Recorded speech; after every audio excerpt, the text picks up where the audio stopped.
آخر. الحمد للہ وکفا والصلاة والسلام علی عباده الذین اصطفى خصوصا علی افضلهم وخاتم النبیین محمد الامین وعلی آلہ وصحبہ اجمعین. اما بعد فقد قال اللہ تبارک وتعالی کما ورد فی سورة البقرہ اعوذ باللہ من الشیطان الرجیم بسم اللہ الرحمن الرحیم. یا ایہا الذین آمنوا کتب علیکم الصیام کما کتب علی الذین من قبلکم لعلکم تتقون ایاما معدودات فمن کان منکم مریضا او علی سفر فعدۃ من ایام اخر وعلى الذين يطيقونه فدية طعام مسكين فمن تطوع خيرا فهو خير له وأن تصوموا خير لكم إن كنتم تعلمون. شهر رمضان الذي أنزل فيه القرآن هدى للناس وبينات من الهدى والفرقان فمن شهد منكم الشهر فليصمه ومن كان مريضا أو على سفر فعدة من أيام أخر يريد الله بكم اليسر ولا يريد بكم العسر ولتكملوا العدة ولتكبروا الله على ما هداكم ولعلكم تشكرون. وإذا سألك عبادي عني فإني قريب أجيب دعوة الداع إذا دعان فَلْيَسْتَجِيبُوا لِي وَلْيُؤْمِنُوا بِي لَعَلَّهُمْ يَرْشُدُونَ. أُحِلَّ لَكُمْ لَيْلَةَ الصِّيَامِ الرَّفَثُ إِلَىٰ نِسَائِكُمْ هُنَّ لِبَاسٌ لَكُمْ وَأَنْتُمْ لِبَاسٌ لَهُنَّ عَلِمَ اللَّهُ أَنَّكُمْ كُنْتُمْ تَخْتَانُونَ أَنفُسَكُمْ فَتَابَ عَلَيْكُمْ وَعَفَا عَنْكُمْ فَالْآنَ بَاشِرُوهُنَّ وَابْتَغُوا مَا كَتَبَ اللَّهُ لَكُمْ وَكُلُوا وَاشْرَبُوا حَتَّى يَتَبَيَّنَ لَكُمُ الْخَيْطُ الْأَبْيَضُ مِنَ الْخَيْطِ الْأَسْوَدِ مِنَ الْفَجْرِ ثُمَّ أَتِمُّوا الصِّيَامَ إِلَى اللَّيْلِ وَلَا تُبَاشِرُوهُنَّ وَأَنْتُمْ عَاكِفُونَ فِي الْمَسَاجِدِ تِلْكَ حُدُودُ اللَّهِ فَلَا تَقْرَبُوهَا كَذَلِكَ يُبَيِّنُ اللَّهُ آيَاتِهِ لِلنَّاسِ لَعَلَّهُمْ يَتَّقُونَ. وَلَا تَأْكُلُوا أَمْوَالَكُمْ بَيْنَكُمْ بِالْبَاطِلِ وَتُدْلُوا بِهَا إِلَى الْحُكَّامِ لِتَأْكُلُوا فَرِيقًا مِّنْ أَمْوَالِ النَّاسِ بِالْإِثْمِ وَأَنْتُمْ تَعْلَمُونَ. صدق اللہ العظیم. وعن سلمان الفارسی رضی اللہ تعالی عنہ قال خطبنا رسول اللہ صلی اللہ علیہ وسلم فی آخر یوم من شعبان فقال یا ایھا الناس فقد اضلکم شہر عظیم شہر مبارک شہر فیہ لیلۃ خیر من الف شہر جعل اللہ صیامہ فریضۃ وقیام لیلہ تطوعا الی الآخر.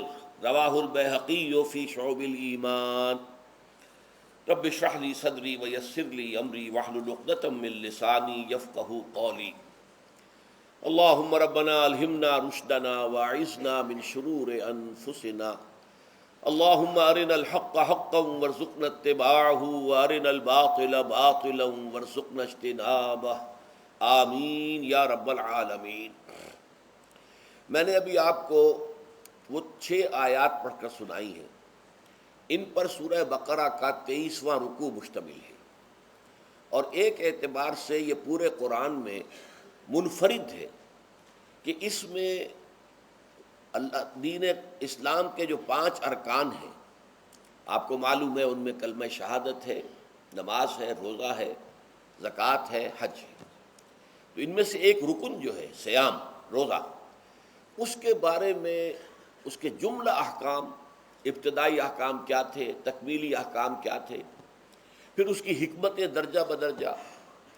روزہ محض روزہ ہوتا تو اس کی حکمت کیا تھی، مقصد کیا تھا.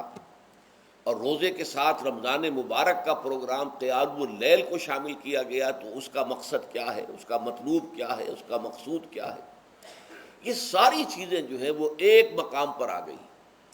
نماز کے بارے میں آپ کو معلوم ہے کہ اس کا حکم تو بے شمار جگہ آیا ہے، لیکن احکام وضو کے حکم کہیں اور ہیں، نماز سفر کی اس کا حکم کہیں اور ہے، نماز خوف کا حکم کہیں اور ہے، تو مختلف معلوم ہوتا ہے کہ وہ اور اوقات جو ہے نماز کے وہ مختلف مقامات سے اخذ کیے گئے ہیں۔ کسی ایک جگہ پر تفصیل کے ساتھ 5 جو نماز کے اوقات ہیں وہ موجود نہیں ہیں، تو اس اعتبار سے وہ قرآن مجید کے اندر وہ معاملہ جو ہے منتشر ہے۔ اسی طرح زکوٰۃ کا معاملہ ہے کہ زکوٰۃ کا حکم تو بے شمار مرتبہ آیا ہے، اس کے احکام قرآن میں نہیں ہے۔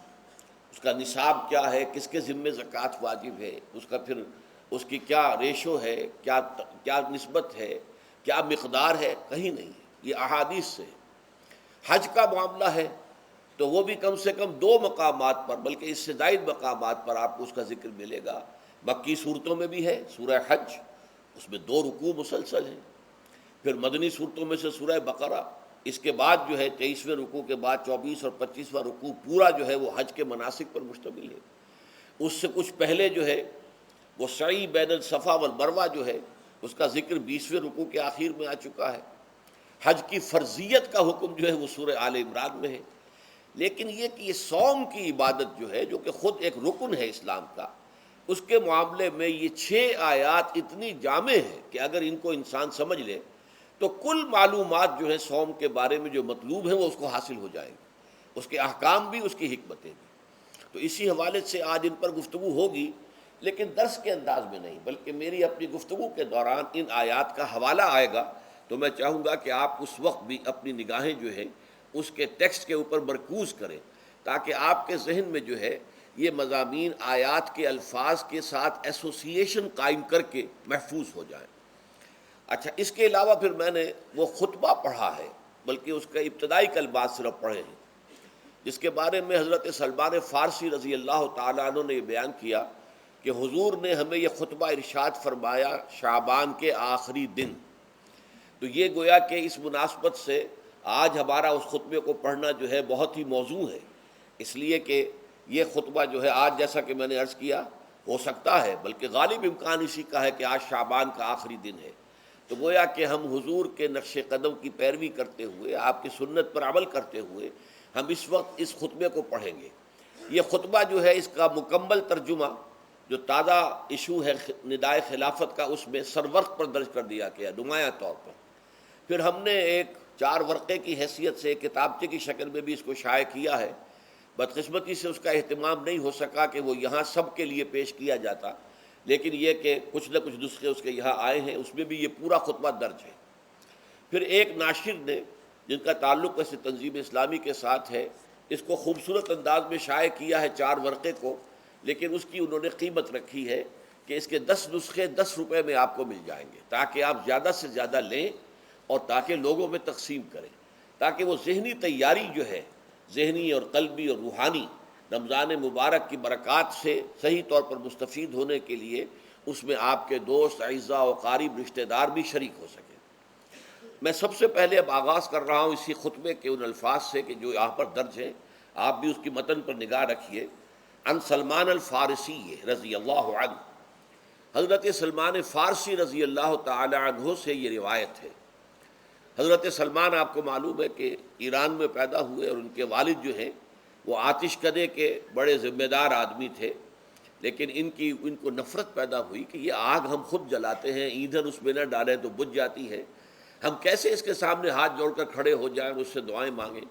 بہرحال اس بنا پر جو بھی چپقرش ہوئی، تو جیسے حضرت ابراہیم علیہ السلام کو ان کے والد نے گھر سے نکال دیا تھا، انہیں بھی گھر سے نکلنا پڑا۔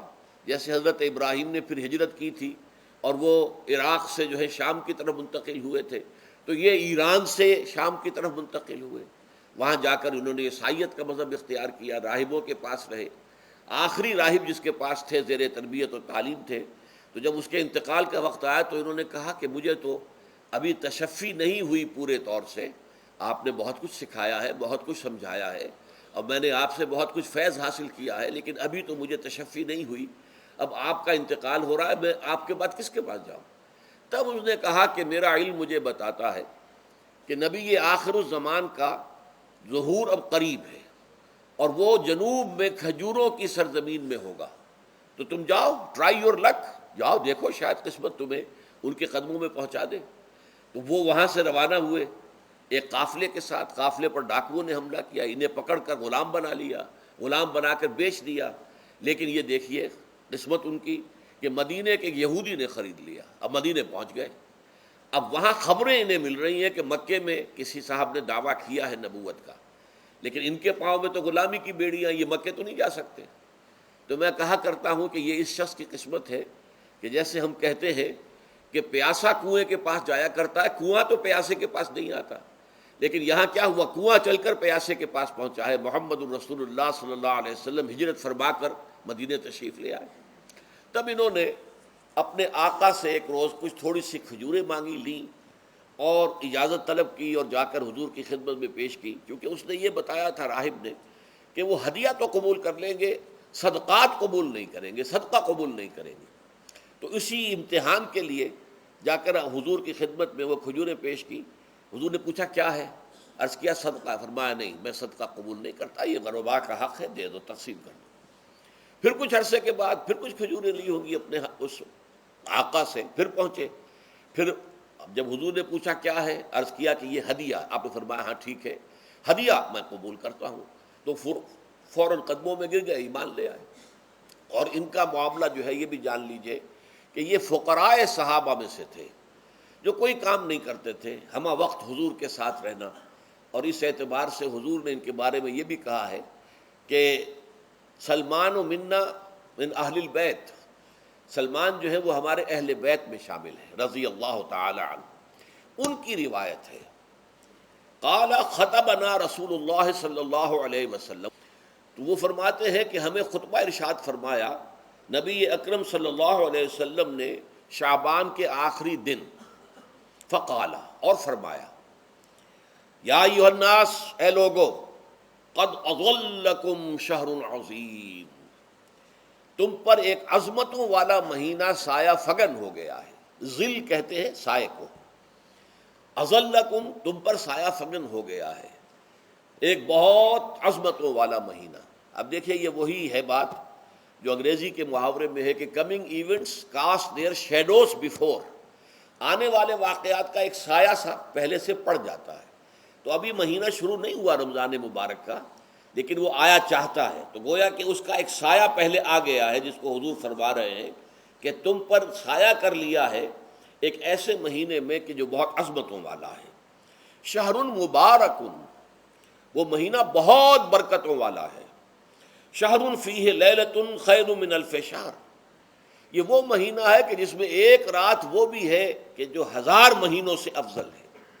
اور یہ ظاہر بات ہے قرآن مجید کی صورت ہے مکمل، انا انزلناہ فی لیلۃ القدر وما ادراک ما لیلۃ القدر لیلۃ القدر خیر من الف شہر، اس کی طرف اشارہ ہے۔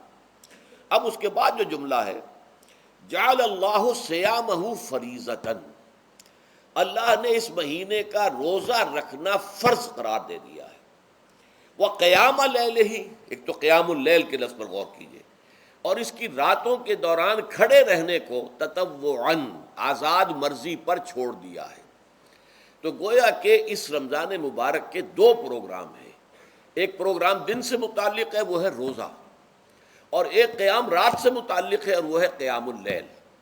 دن کا پروگرام فرض ہے، رات کا پروگرام فرض نہیں ہے، لیکن ایک طرح کی تشویق اور ترغیب، اس کے لیے جو ہے تحریص یہ موجود ہے۔ ورنہ تو یہ ہے کہ ہر رات جو ہے اس میں تہجد آپ پڑھیں، رات کو کھڑے رہیں، وہ اللہ تعالیٰ کو بہت پسندیدہ ہے۔ تہجد حضور کے لیے تو فرض کے درجے میں رہی ہے، لیکن عام مسلمانوں پر فرض نہیں ہے۔ البتہ جو کوئی کر سکے ان کے لیے یقیناً بہت اعلیٰ مراتب ہے، بہت اونچے درجات ہیں، تو وہ تو کسی بھی شب میں پورے سال آپ کریں، لیکن اس کے لیے خاص طور پر چونکہ اہتمام کیا گیا، لہذا جعلہ کا جو فعل ہے اس کے مفعول میں جہاں یہ شامل ہے، نمبر 1 جعل اللہ صیامہ فریضۃ، روزہ رکھنا فرض قرار دے دیا، اور اس کی راتوں کو کھڑے رہنا یہ تمہاری مرضی پر چھوڑ دیا، اسے فرض نہیں کیا ہے۔ بس اس تمہید کے بعد اب میں شروع کروں گا استقبال رمضان کے ضمن میں روزے کی حکمتیں کیا ہیں، اس کے احکام کیا ہیں۔ نمبر 1، شریعت محمدی میں روزے کی تدریجی فرضیت۔ یہ جو تمہیدی مضمون ہے اس ضمن میں وہ بہت اہم ہے۔ پہلی بات یہ جان لیجئے کہ اہل عرب جو ہیں، قریش بھی، اہل مکہ اور قریش کے تابع بقیہ تمام بنی اسماعیل بھی، اور ان کے تابع جو بھی عرب میں دوسرے قبیلوں کے لوگ تھے کہ جو عربی تھے اور مشرک تھے، وہ سب اس کے اندر مراد ہیں۔ تو فرمایا گیا کہ ان لوگوں میں روزے کی عبادت معروف نہیں تھی۔ یا تو یہ ہے کہ حضرت ابراہیم علیہ السلام کے زمانے میں روزے کی عبادت تھی ہی نہیں، کیونکہ یہ لوگ اپنے قول کے مطابق ملت ابراہیم پر تھے، لیکن یہ ہے کہ بہرحال روزے کی عبادت سے ناآشنا تھے۔ کیا وجہ ہے یہ ہم نہیں جانتے۔ آپ کو معلوم ہے نماز سے وہ واقف تھے، اگرچہ اس کا حلیہ انہوں نے بگاڑ دیا تھا، تالیاں بجاتے تھے، سیٹیاں بجاتے تھے یہ، لیکن نماز کہتے تھے اسے نماز۔ طواف سے وہ واقف تھے، اگرچہ اس کے ضمن میں اتنی گھناؤنی حرکت بھی کی تھی کہ مرد اور عورتیں وہ بالکل برہنہ ہو کر طواف کرتے تھے، تو اسے بہت فضیلت والی بات سمجھتے تھے، بہت خدا رسیدگی کی بات سمجھتے تھے کہ کامل برہنہ ہو کر طواف کیا جائے، لیکن بہرحال طواف تھا۔ اسی طرح قیام عرفہ، قیام منی یہ بھی موجود تھے۔ تو حج کے بھی بہت سے ارکان جو ہیں وہ ان کے ہاں معروف تھے۔ اور ویسے خیرات و صدقات، چاہے زکوٰۃ ایک خاص نظام کے تحت نہیں تھی، لیکن زکوٰۃ و صدقات، بھوکوں کو کھانا کھلانا، یہ ان کے ہاں اعلیٰ اقدار میں یہ چیزیں شامل تھیں، اخلاقیات کے اونچے مقامات میں۔ کہ صوم کا ان کے ہاں قطعاً کوئی ذکر نہیں تھا، روزے کی عبادت جو ہے ان کے ہاں بالکل نہیں تھی۔ البتہ صوم کا لفظ موجود تھا۔ یہ لفظ وہ استعمال کرتے تھے اپنے گھوڑوں کے لیے، روزہ رکھواتے تھے گھوڑوں کو۔ اس کا پس منظر یہ ہے کہ ان کے ہاں آپ کو معلوم ہے کہ لڑائی، دنگا فساد، جنگ، اور یہ کہ غارت گری کرنا، لوٹ مار کرنا، یہ تمام ان عرب قبائل کا پیشہ تھا، اصل پیشہ یہی تھا۔ اس میں ان کے پاس 2 جانور تھے، ایک تو اونٹ۔ اونٹ جو ہے وہ ان کی جو آب و ہوا ہے اور ان کے جو حالات ہیں اس کے ساتھ پوری مطابقت رکھتا ہے، یعنی اسے کئی دن کھانے کو نہ ملے اسے پرواہ نہیں، ہفتہ بھر پانی نہ ملے اسے کوئی پرواہ نہیں۔ اس اعتبار سے دھوپ کی کتنی ہی جو ہے تپش ہو، اونٹ کو کچھ نہیں کہتی۔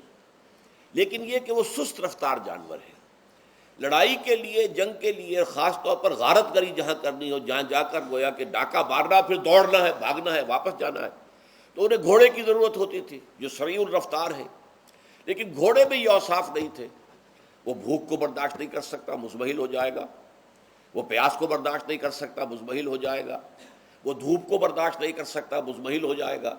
اور اگر یہ گھوڑا مزمحل ہو جائے تو سوار کا کیا حشر ہوگا، وہ آپ اس سے اندازہ کر لیجئے کہ اصل میں تو پھر ہلاکت سوار کی ہوگی۔ اس لیے وہ اسے تیار کرتے تھے جنگ کی صعوبتوں کو برداشت کرنے کے لیے۔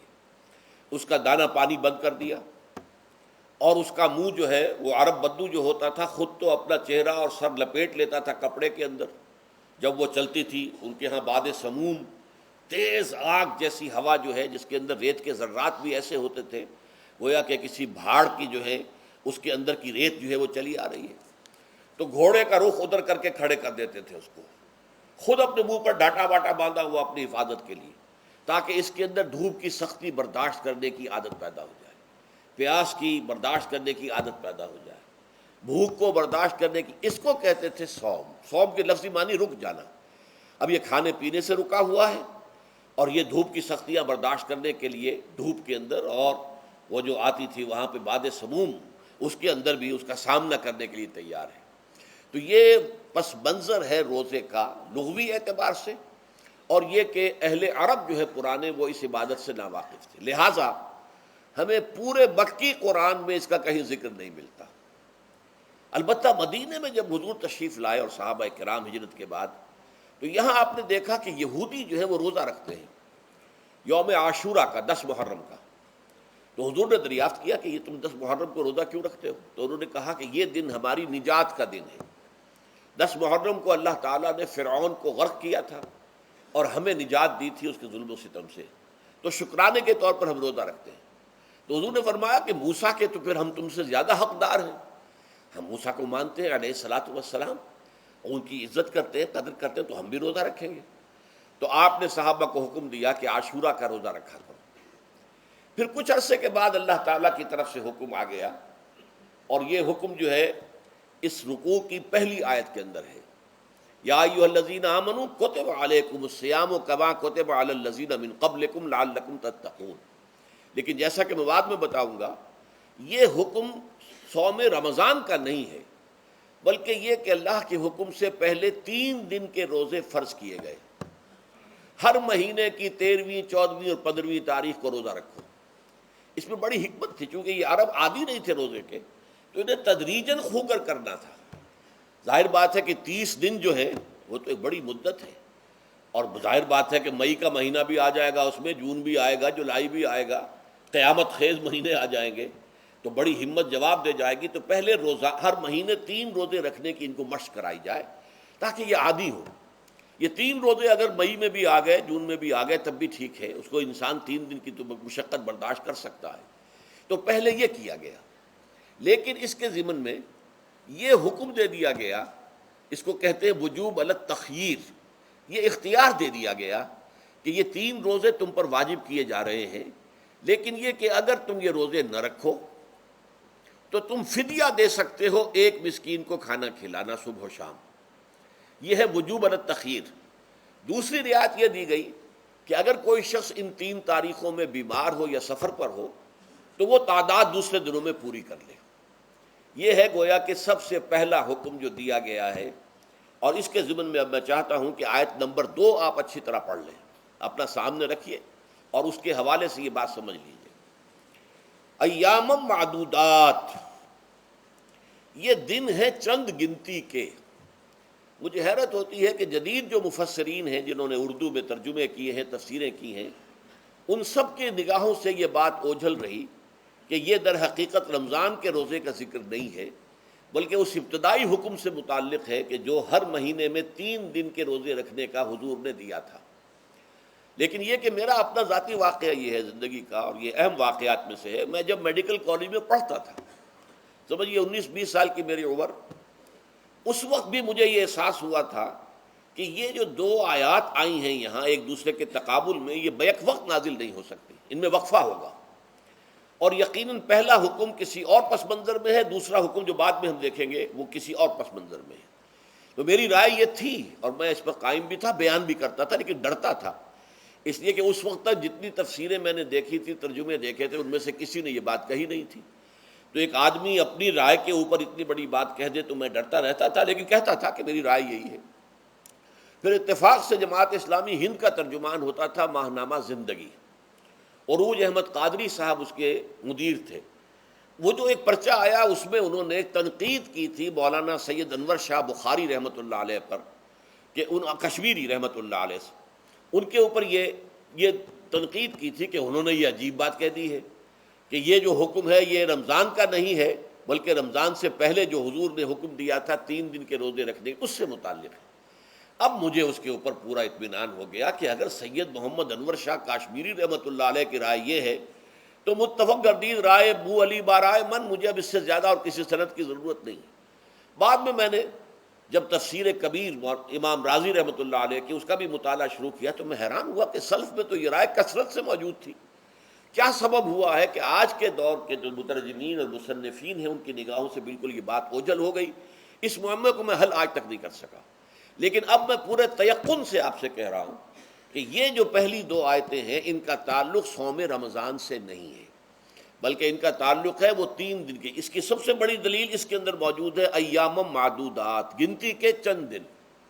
اب 30 یا 29 دن جو ہے وہ گنتی کے چند دن نہیں ہو سکتے، وہ اچھی بڑی تعداد ہے۔ پھر یہ ہے کہ یہ معدودات جو ہے اس کو کہا جاتا ہے جمع قلت، یہ زیادہ سے زیادہ 9 پر اس کا اطلاق ہوتا ہے، اس وزن پر جو جمع آتی ہے۔ اور اس میں جو ہے خود قرآن مجید میں حج کے سلسلے میں منا کے قیام کے ضمن میں الفاظ آئے ہیں، ایام معدودات فمن تعجل فی یومین فلا اسم علیہ ومن تاخر فلا اسم علیہ۔ منا میں قیام ہے گنتی کے چند دن، تو جو 2 دن ہی میں جلدی کر کے وہاں سے واپس ہو جائے اس پہ بھی کوئی اس گناہ نہیں ہے، اور جو مؤخر کر کے 3 دن پورے کرے اس پر بھی کوئی گناہ نہیں۔ تو وہاں پر بھی نظیر موجود ہے کہ 2 یا 3 دن پر اس کا اطلاق ہو رہا ہے۔ تو یہاں پر ایام معدودات سے لازماً یہ مراد ہے کہ یہ 3 دن جو ہے ہر مہینے میں 13ویں، 14ویں، 15ویں، در حقیقت اس روزے سے متعلق یہ آیت آ رہی ہے۔ اور یہ بھی نوٹ کر لیجئے کہ رمضان کے روزے کی فرضیت کے بعد بھی حضور کا معمول اور آپ کے صحابہ کا، اور جو بھی ہمارے ہاں اتباع کرتے ہیں حضور صلی اللہ علیہ وسلم کا نوافل میں بھی ان کا یہ معمول ہے۔ ہر مہینے میں یہ 3 روزے حضور بعد بھی رکھتے تھے، اور آپ کے بہت سے صحابہ رکھتے تھے، اور آج بھی ہمارے ہاں بہت سے لوگ جو دیندار ہیں اور جن کے اندر یہ جذبہ ہے اتباع سنت کا، وہ رکھتے ہیں۔ 13ویں، 14ویں اور 15ویں تاریخوں کا ان کو ایام 20 کہتے ہیں۔ اس کی راتیں روشن ہوتی ہیں، 13ویں رات، 14ویں رات، 15ویں رات۔ چاند جو ہے اس کے اندر آپ کو معلوم ہوتا ہے 14ویں کو تو مکمل ہوتا ہی ہے، 13ویں اور 15ویں کا بھی تقریباً مکمل ہے۔ تو ایام 20 کے روزے جو ہیں بعد میں بھی برقرار رہے ہیں، لیکن نفلاً۔ فرض اس کے بعد جو ہے وہ رمضان کے روزے ہو گئے۔ تو ایام معدودات یہ دن ہیں گنتی کے۔ فمن کان منکم مریضا او علی سفر فعدۃ من ایام اخر، تو جو کوئی بھی تم میں سے ہو بیمار یا سفر پر تو وہ تعداد پوری کر لے دوسرے دنوں میں۔ گویا کہ اب اگلی کے ایک تو یہ رعایت ہو گئی، دوسری رعایت وعلی الذین یطیقونہ فدیۃ طعام مسکین، اور ان لوگوں کے ذمے کے جو اس کی طاقت رکھتے ہوں، یعنی مریض بھی نہیں ہے، صحت مند ہے، روزہ رکھ سکتے ہیں، سفر بھی نہیں ہے، سفر پر نہیں ہے، مقیم ہے، روزہ رکھ سکتے ہیں، پھر بھی نہ رکھیں تو ان کے لیے بھی ایک اختیار، اسی لیے میں نے لفظ استعمال کیا تھا وجوب علی التخییر، واجب تو ہے لیکن اس میں ایک اختیار دے دیا گیا ہے۔ وہ اختیار کیا ہے؟ فدیۃ طعام مسکین۔ تو پھر یہ ہے کہ ایک مسکین کو کھانا کھلا دینا، فدیہ کہتے ہیں کسی چیز کا بدل ہو جائے، جیسے کہ جنگی مجرم ہے اس کا فدیہ ہے، گویا کہ اس کو دے کر وہ پھر آزاد ہو جائے گا، فدیہ اس کو کہتے ہیں۔ ففدیۃ طعام مسکین، لیکن یہ ہے کہ فمن تطوع خیرا فهو خیر اللہ، اور جو نیکی سے خیر کرنا چاہے مزید تو وہ اس کے لیے بہتر ہے، ایک کے بجائے 2 کو کھلائے، 3 کو کھلائے، 4 کو کھلائے، 10 کو کھلائے، تو یہ تو ترغیب ہے، لیکن کم سے کم ایک مسکین کو کھانا کھلانا 2 وقت کا۔ وَأَن تَصُومُوا خَيْرٌ لَكُمْ، اب دیکھیے یہ لفظ بول رہے ہیں، اگر تم روزہ رکھو تو یہ تمہارے حق میں بہتر ہے، یعنی اگرچہ اختیار تمہیں دے دیا ہے، اختیار یہ ہے کہ روزہ رکھو، اگر نہ رکھو تو فدیہ دے دو ایک مسکین کا کھانا، لیکن اگر تم روزہ رکھو، ان کنتم تعلمون، اگر حقیقت میں تم علم رکھتے ہو کہ روزے کے اندر کیا کیا برکات ہیں، تو تمہیں روزہ لازماً رکھنا چاہیے۔ تشویق اور ترغیب موجود ہے، لیکن یہ کہ اس کی فرضیت یا وجوب نہیں ہے۔ یہ تھا ابتدائی حکم روزے کے ضمن میں۔ اب اس کے بعد اگلی آیت جو ہے اس کے بھی پہلے حصے کو مت پڑھیے، شہر رمضان الذی انزل فیہ القرآن، اس کے بارے میں تو بعد میں گفتگو ہوگی، بینات من الہدی والفرقان، لیکن اگلا جملہ فمن شہد منکم الشہر فلیصم، اب یہ رمضان کے روزے کی فرضیت کا حکم آیا ہے۔ رمضان کا مہینہ وہ ہے جس میں قرآن نازل کیا گیا، اس کے بارے میں جیسا کہ میں نے عرض کیا پھر بعد میں عرض کروں گا، لیکن جو شخص بھی تم میں سے موجود ہو اس مہینے میں، اپنے گھر میں موجود ہے، اپنے شہر میں موجود ہے، سفر پر نہیں ہے، یا یہ ہے کہ جو شخص بھی اس مہینے کو پائے، اس کی زندگی میں یہ مہینہ آ جائے، یہ برکتوں کا ایک موقع اسے مزید حاصل ہو جائے، فلیصم، یہ امر کا صیغہ ہے، یہ وجوب ہے مطلقاً۔ اب اس میں جو 2 رعایتیں پہلے دی گئی تھی ان میں سے ایک کو برقرار رکھا، وَمَنْ كَانَ مَرِيضًا أَوْ عَلَى سَفَرٍ فَعِدَّةٌ مِّنْ أَيَّامٍ أُخَرَ، یہی وہ الفاظ ہیں جن کی بنا پر میرا گمان اس وقت بھی یہ تھا کہ یہ 2 بیک وقت نازل نہیں ہو سکتی آیات، یہ جو تکرار ہے بے معنی تکرار ہو جائے گی پھر اگر ایک ہی وقت میں نازل ہو رہی ہو، اور قرآن مجید کی فصاحت اور بلاغت سے یہ چیز بعید ہے کہ وہاں پر اس طرح کی تکرار بلا سبب ہو رہی ہو۔ قرآن میں اور بہت سی آیات ہیں جن میں کہ آپ کو معلوم ہے کہ پورا رکوع ہے سورہ مزمل کا، جس میں قیام اللیل کا حکم ہے، پھر اسی کے آخر میں وہ آیت شامل کر دی گئی ہے جو کم سے کم 1 سال بعد نازل ہوئی ہے، جس میں کہ رات کے قیام کا وجوب ختم کر دیا گیا، اور صرف یہ کہ جتنا بھی تم سے ممکن ہو سکا کرو، ضروری نہیں ہے کہ 1/3 شب ہو، آدھی ہو، 2/3 ہو، جتنا بھی ممکن ہو قرآن پڑھا کرو رات کو، گویا کہ وہ فرضیت جو تھی قیام اللیل کی وہ ختم ہو گئی۔ تو اس حوالے سے وہ جو ناسخ ہے، منسوخ کرنے والی آیت بھی اس کے ساتھ ہی رکھ دی گئی ہے، تاکہ وہ جو اصل حکم تھا وہ بھی برقرار سامنے رہے، اور جس نے آ کر اسے منسوخ کیا وہ بھی برقرار رہے اور سامنے رہے۔ اسی طرح یہاں پر بھی یہ حکم آیا، کتنے عرصے کے بعد آیا یہ مجھے معلوم نہیں، لیکن یہ کچھ عرصے کے بعد آیا ہے کہ رمضان کا مہینہ وہ ہے کہ جس میں قرآن نازل کیا گیا۔ اب جو شخص بھی اس مہینے کو پائے اس پر لازم ہے کہ اس کے روزے رکھے۔ ہاں، من کان مریضاً او علی سفر، جو شخص ہو مریض، بیمار ہو یا سفر پر ہو، فعدۃ من ایام اخر، تو وہ تعداد پوری کر لے دوسرے دنوں میں۔ یرید اللہ بکم الیسر ولا یرید بکم العسر، اللہ تمہارے ساتھ آسانی چاہتا ہے، سختی نہیں چاہتا۔ یہ اصل میں کیوں کہا ہے، اس کی وجہ سمجھ لیجئے۔ آج بھی آپ کو اپنے ہاں ایسے لوگ مل جائیں گے جن کا تقویٰ کا تصور اتنا غلط ہو گیا ہے کہ 104 درجے کا بخار ہے، روزہ چھوڑنے کو تیار نہیں۔ بھلے آدمیوں، اللہ نے تمہیں ایک رخصت دی ہوئی ہے تو خام خواہ اپنے اوپر یہ شدت کیوں لے رہے ہو؟ لیکن لیتے، روزہ چھوڑنے کو تیار، روزہ قضا نہیں کروں گا۔ سفر پر جا رہے ہیں اور روزہ قضا کرنے کو تیار نہیں۔ ایک موقع پر ایک غزوے کے دوران ایسا ہوا کہ کچھ لوگوں نے روزہ رکھا ہوا تھا، لیکن وہ اتنے یوں سمجھیے مزمحل ہو گئے کہ جب پڑاؤ پر پہنچے تو جن کا روزہ نہیں تھا انہوں نے تو بڑی چاق و چوبند طریقے سے خیمے نصب کیے، سارا بندوبست کیا، اور یہ جا کر بے سدھ ہو کر بے ہوش ہو کر گر پڑے۔ تو حضور نے فرمایا ان کو دیکھ کر، لیس من البر الصیام فی السفر، سفر میں روزہ رکھنا یہ کوئی نیکی کا کام نہیں ہے، یہ نیکی کا غلط تصور ہے کہ جو تم نے اپنے اختیار کر لیا۔ یہ تمہارے اندر تشدد پسندی پیدا ہو رہی ہے۔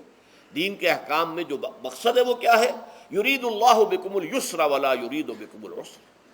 اسی پر عمل کرتے ہوئے حضور نے فرمایا ہے کہ جو بھی علماء دین ہیں یا جو رہنمایان دین ہیں ان کا کام کیا ہے؟ آپ نے فرمایا یسروا ولا تعسروا، دیکھو آسانیاں پیدا کرو، سختیاں پیدا نہ کرو۔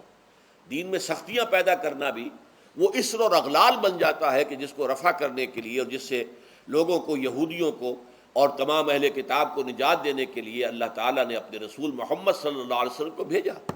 وَيَضَعُ عَنْهُمْ إِصْرَهُمْ وَالْأَغْلَالَ الَّتِي كَانَتْ عَلَيْهِمْ، کہ جہاں وہ نیکی کا حکم دیتے ہیں، بدی سے روکتے ہیں، پاکیزہ چیزوں کو حلال ٹھہراتے ہیں اور خبیث چیزوں کو، ناپاک چیزوں کو حرام قرار دیتے ہیں، وہیں وہ لوگوں کے اوپر سے وہ بوجھ بھی ختم کرتے ہیں کہ جو انہوں نے خام خواہ اپنے اوپر لاد لیے۔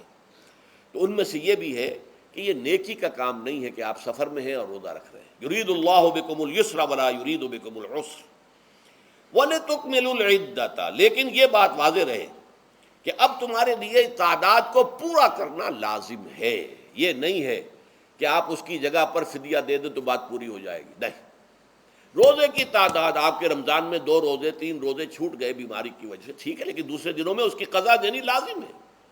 وہ روزے رکھنے جو ہیں آپ پر لازم ہیں، ان کا کوئی بدل جو ہے وہ فدیہ نہیں ہو سکتا۔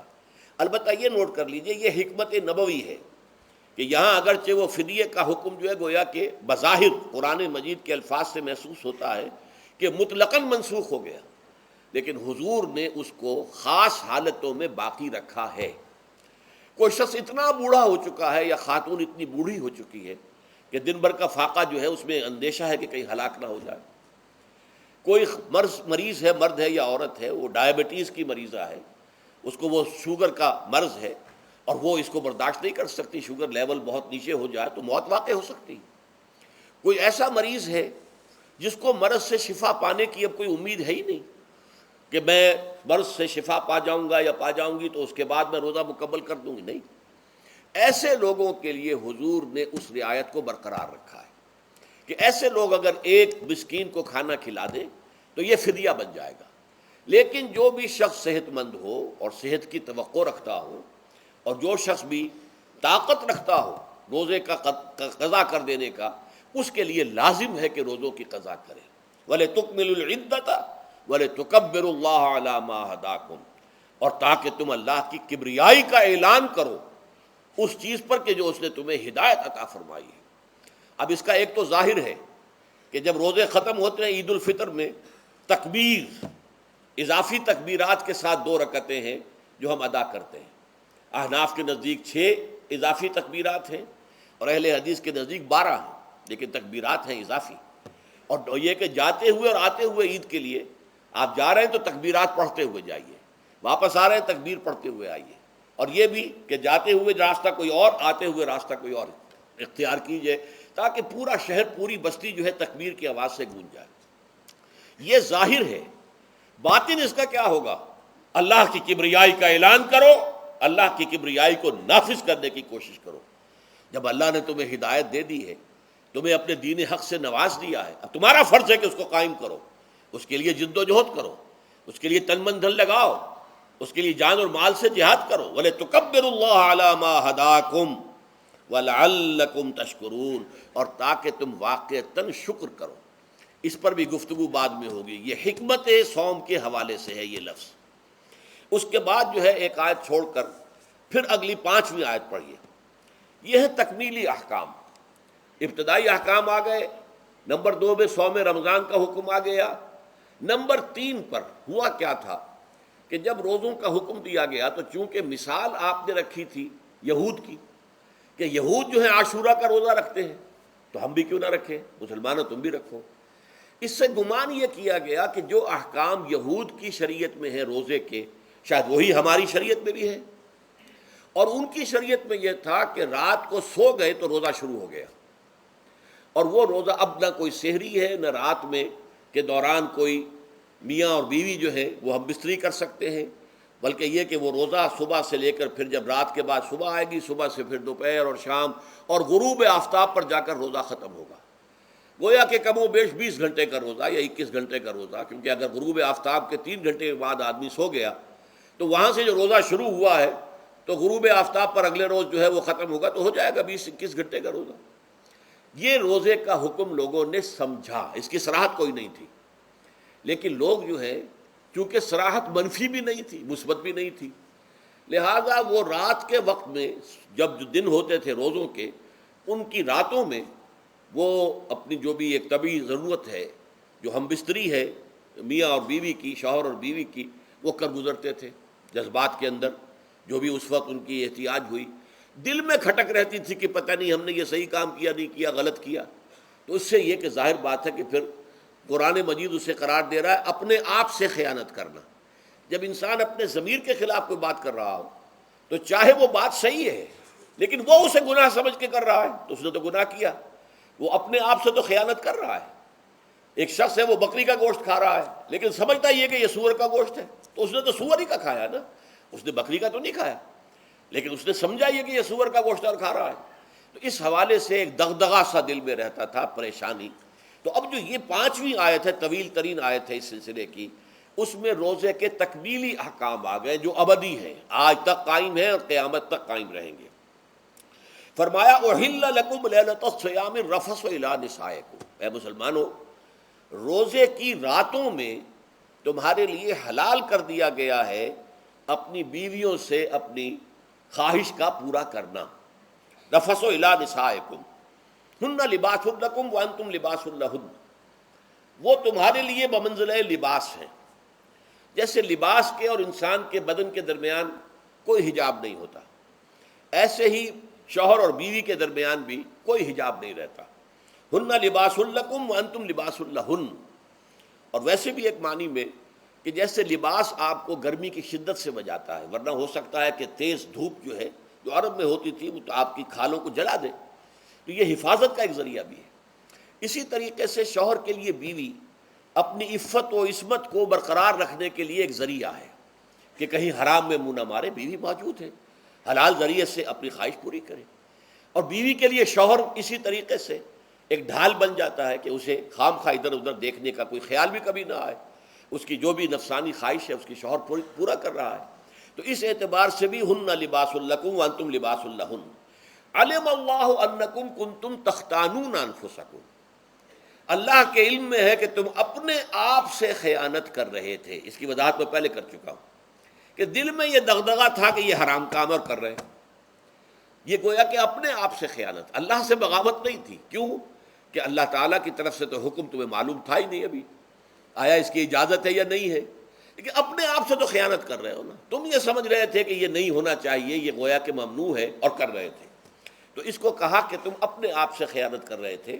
علم اللہ انکم کنتم تختانون انفسکم فتاب علیکم، تو اللہ نے تم پر اپنی رحمت اور مغفرت کے ساتھ توجہ فرمائی، یعنی جو کچھ اب تک ہو چکا ہے اسے اللہ نے معاف کر دیا، اسے صاف کر دیا، کلین سلیٹ۔ اب تمہارا جو اعمال نامہ ہے اس میں اس طرح کا اگر کوئی عمل درج ہو گیا ہے تو وہ اللہ نے صاف کر دیا ہے۔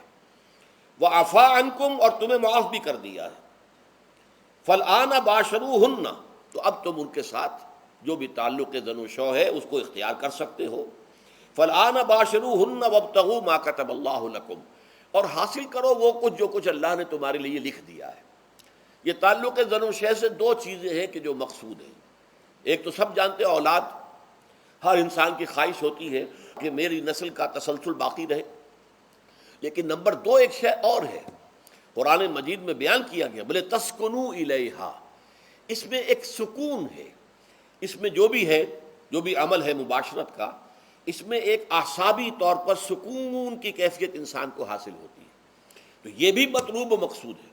تو ما کتب اللہ لکم، تمہارے لیے اللہ نے اس میں ایک تو اولاد کا معاملہ رکھ دیا ہے اور ایک تمہارے لیے سکون کا، لتسکنوا الیہا، تاکہ تم ان کی طرف توجہ کر کے سکون حاصل کرو۔ فَالْآنَ بَاشِرُوهُنَّ وَابْتَغُوا مَا كَتَبَ اللَّهُ لَكُمْ وَكُلُوا وَاشْرَبُوا، اب سحری کا حکم آ گیا، وَكُلُوا وَاشْرَبُوا حَتَّى يَتَبَيَّنَ لَكُمُ الْخَيْطُ الْأَبْيَضُ مِنَ الْخَيْطِ الْأَسْوَدِ مِنَ الْفَجْرِ، اور کھاتے رہو اور پیتے رہو یہاں تک کہ تمہارے لیے فجر کے وقت کے اعتبار سے سفید ڈوری سیاہ ڈوری سے بالکل علیحدہ ہو جائے۔ اصل میں اس کو بعض صحابہ نے تو سمجھا کہ یہ لغوی معنی اس کے لیے لیے کہ آپ اپنے تکیے میں ایک سفید دھاگا رکھ لیا اور ایک کالا رکھ لیا، اور دیکھتے رہتے تھے جب یہ سفید اور کالا علیحدہ علیحدہ نظر آنے لگے تو پھر روزے کا رکھنے کا وقت شروع ہو چکا اور اب کھانا پینا بند کر دیا جائے۔ فرمایا گیا یہ مراد نہیں ہے، یہ جب پاؤں پھٹتی ہے تو اس کے اندر ایک سفید سی لکیر جو ہے افق کے اوپر آتی ہے، یہ ہے مراد، کہ وہ جو سفید لکیر ہے وہ ظاہر ہو جائے اور وہ رات کے اختتام کا گویا کہ ایک اعلان اور علم بن جائے۔ تو وَكُلُوا وَاشْرَبُوا، اب اس کی جو ہے بڑی تاکید کی گئی ہے، تَسَحَّرُوا فَإِنَّ فِي السَّحُورِ بَرَكَةٌ، سحری ضرور کیا کرو، اور یہ در حقیقت برکت کا ذریعہ ہے۔ یہ بھی آپ نے فرمایا ہمارے اور یہود کے روزے کے مابین جو فرق ہے وہ سحری ہے۔ یہ سحری چونکہ روزہ جو ہے وہ فجر سے لے کر اور غروب آفتاب تک ہے، طلوع آفتاب سے نہیں، فجر سے، جبکہ وہ سفیدہ سحر جس کو ہم کہتے ہیں نمودار ہو جائے، طلوع آفتاب کا بھی 1.5 گھنٹے بعد ہوگا کہیں جا کر، لیکن اس وقت جو ہے روزہ شروع، غروب آفتاب پر ختم۔ اس حوالے سے اس سے پہلے کھانا پینا، اور اس میں بھی فرمایا گیا کہ بعض لوگ بہت زیادہ احتیاط کرتے ہیں، وہ صحیح نہیں ہے، اس لیے کہ فجر کے لیے اذان جب دیتے تھے تو اس میں بعض حضرات ذرا جلدی کرتے تھے، حضور نے فرمایا کہ نہیں دیکھو یہ ذرا جلدی کر دیتے ہیں، اگر تم میں سے کسی کے ہاتھ میں پیالہ ہے، ابھی وہ کچھ کھا رہا ہے، اذان ہو گئی ہے، تو وہ اپنا پیالہ پورا کر لے، اس میں بھی تشدد کی ضرورت نہیں، جیسے کہ اس سے پہلے ہم پڑھ چکے یسروا ولا تعسروا، یرید اللہ بکم الیسر ولا یرید بکم العسر، اللہ تمہارے ساتھ آسانی چاہتا ہے، سختی نہیں چاہتا۔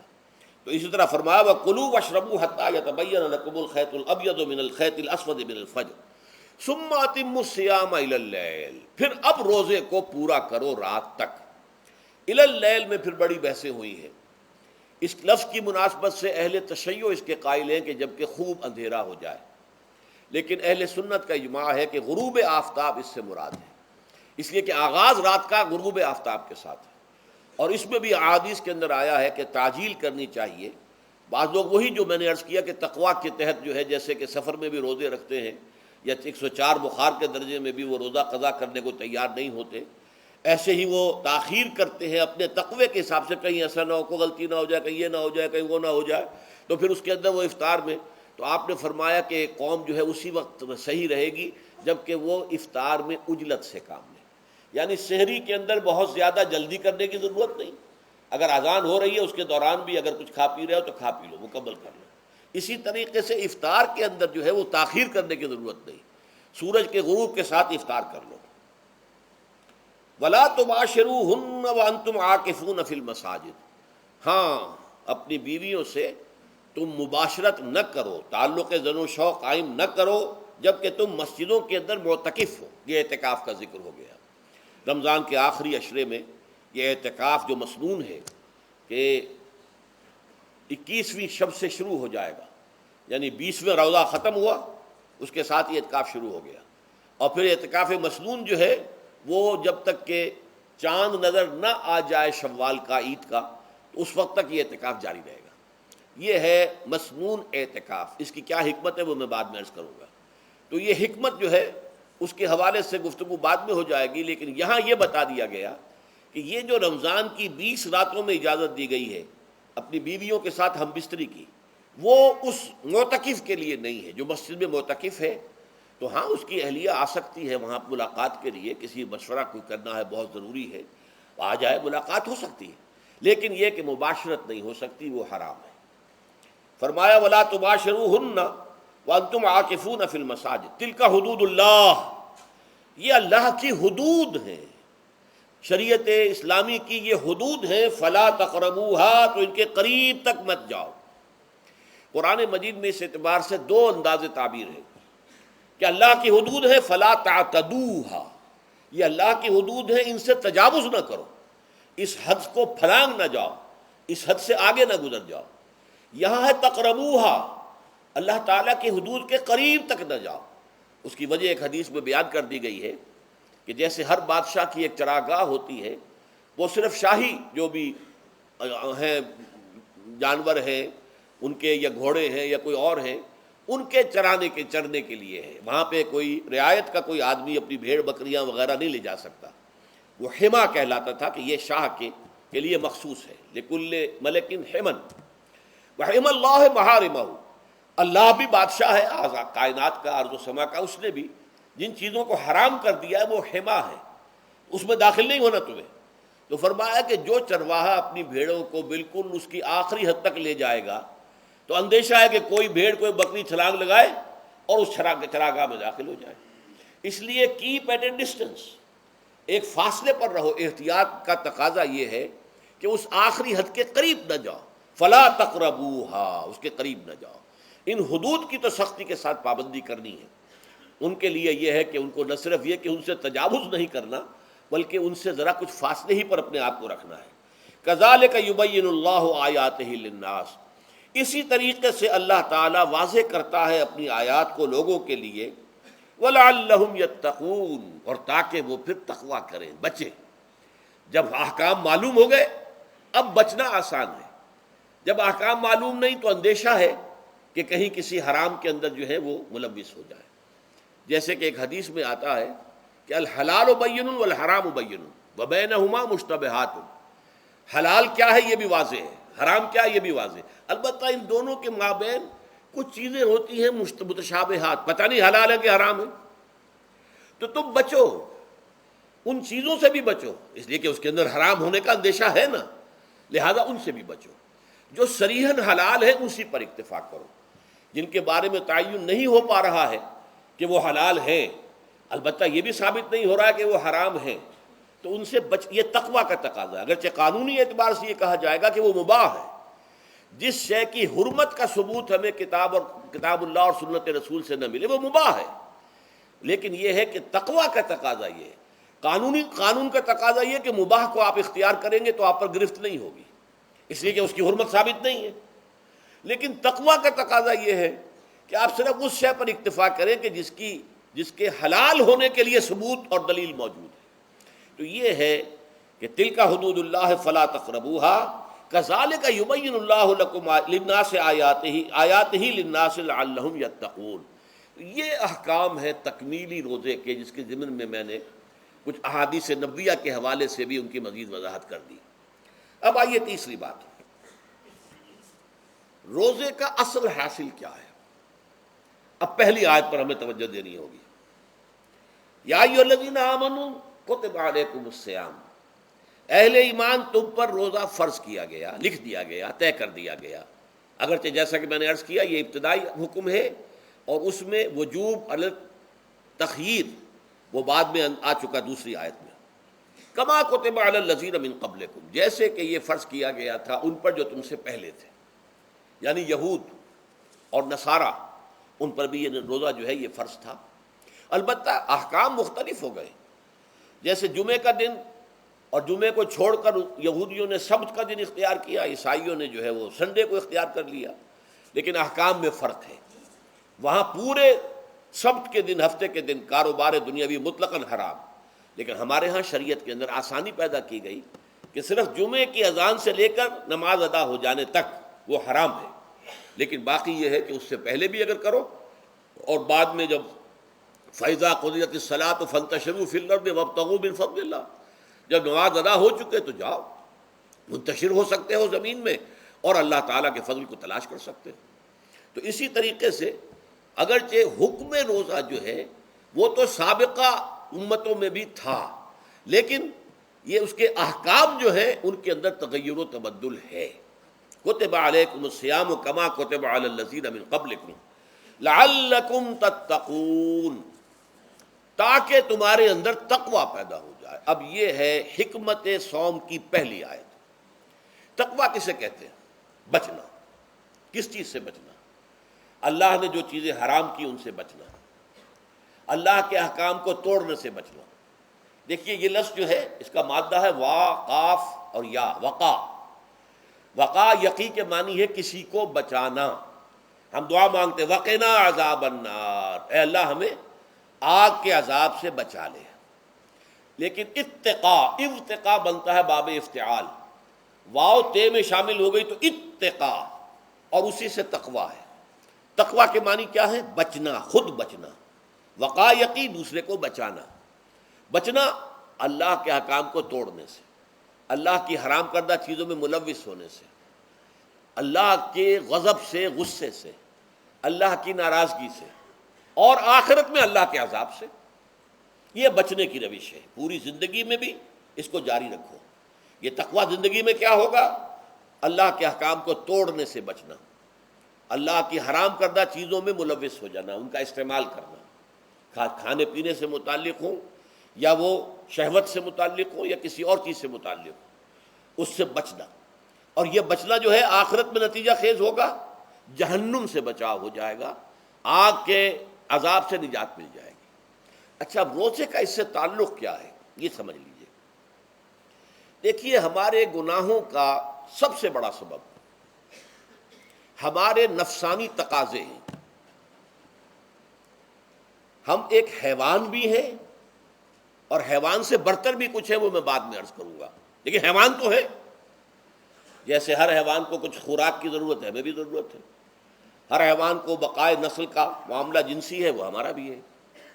ہر حیوان کو کوئی نہ کوئی سر چھپانے کی جگہ چاہیے، کوئی گھونسلہ ہو، کوئی کھو ہو، کوئی بل ہو، کچھ بھی ہو، کچھ تو چاہیے آخر. اسی طریقے سے ہمارے سارے تقاضے ہیں. حیوانات کو بھی آرام چاہیے، ہمیں بھی آرام چاہیے.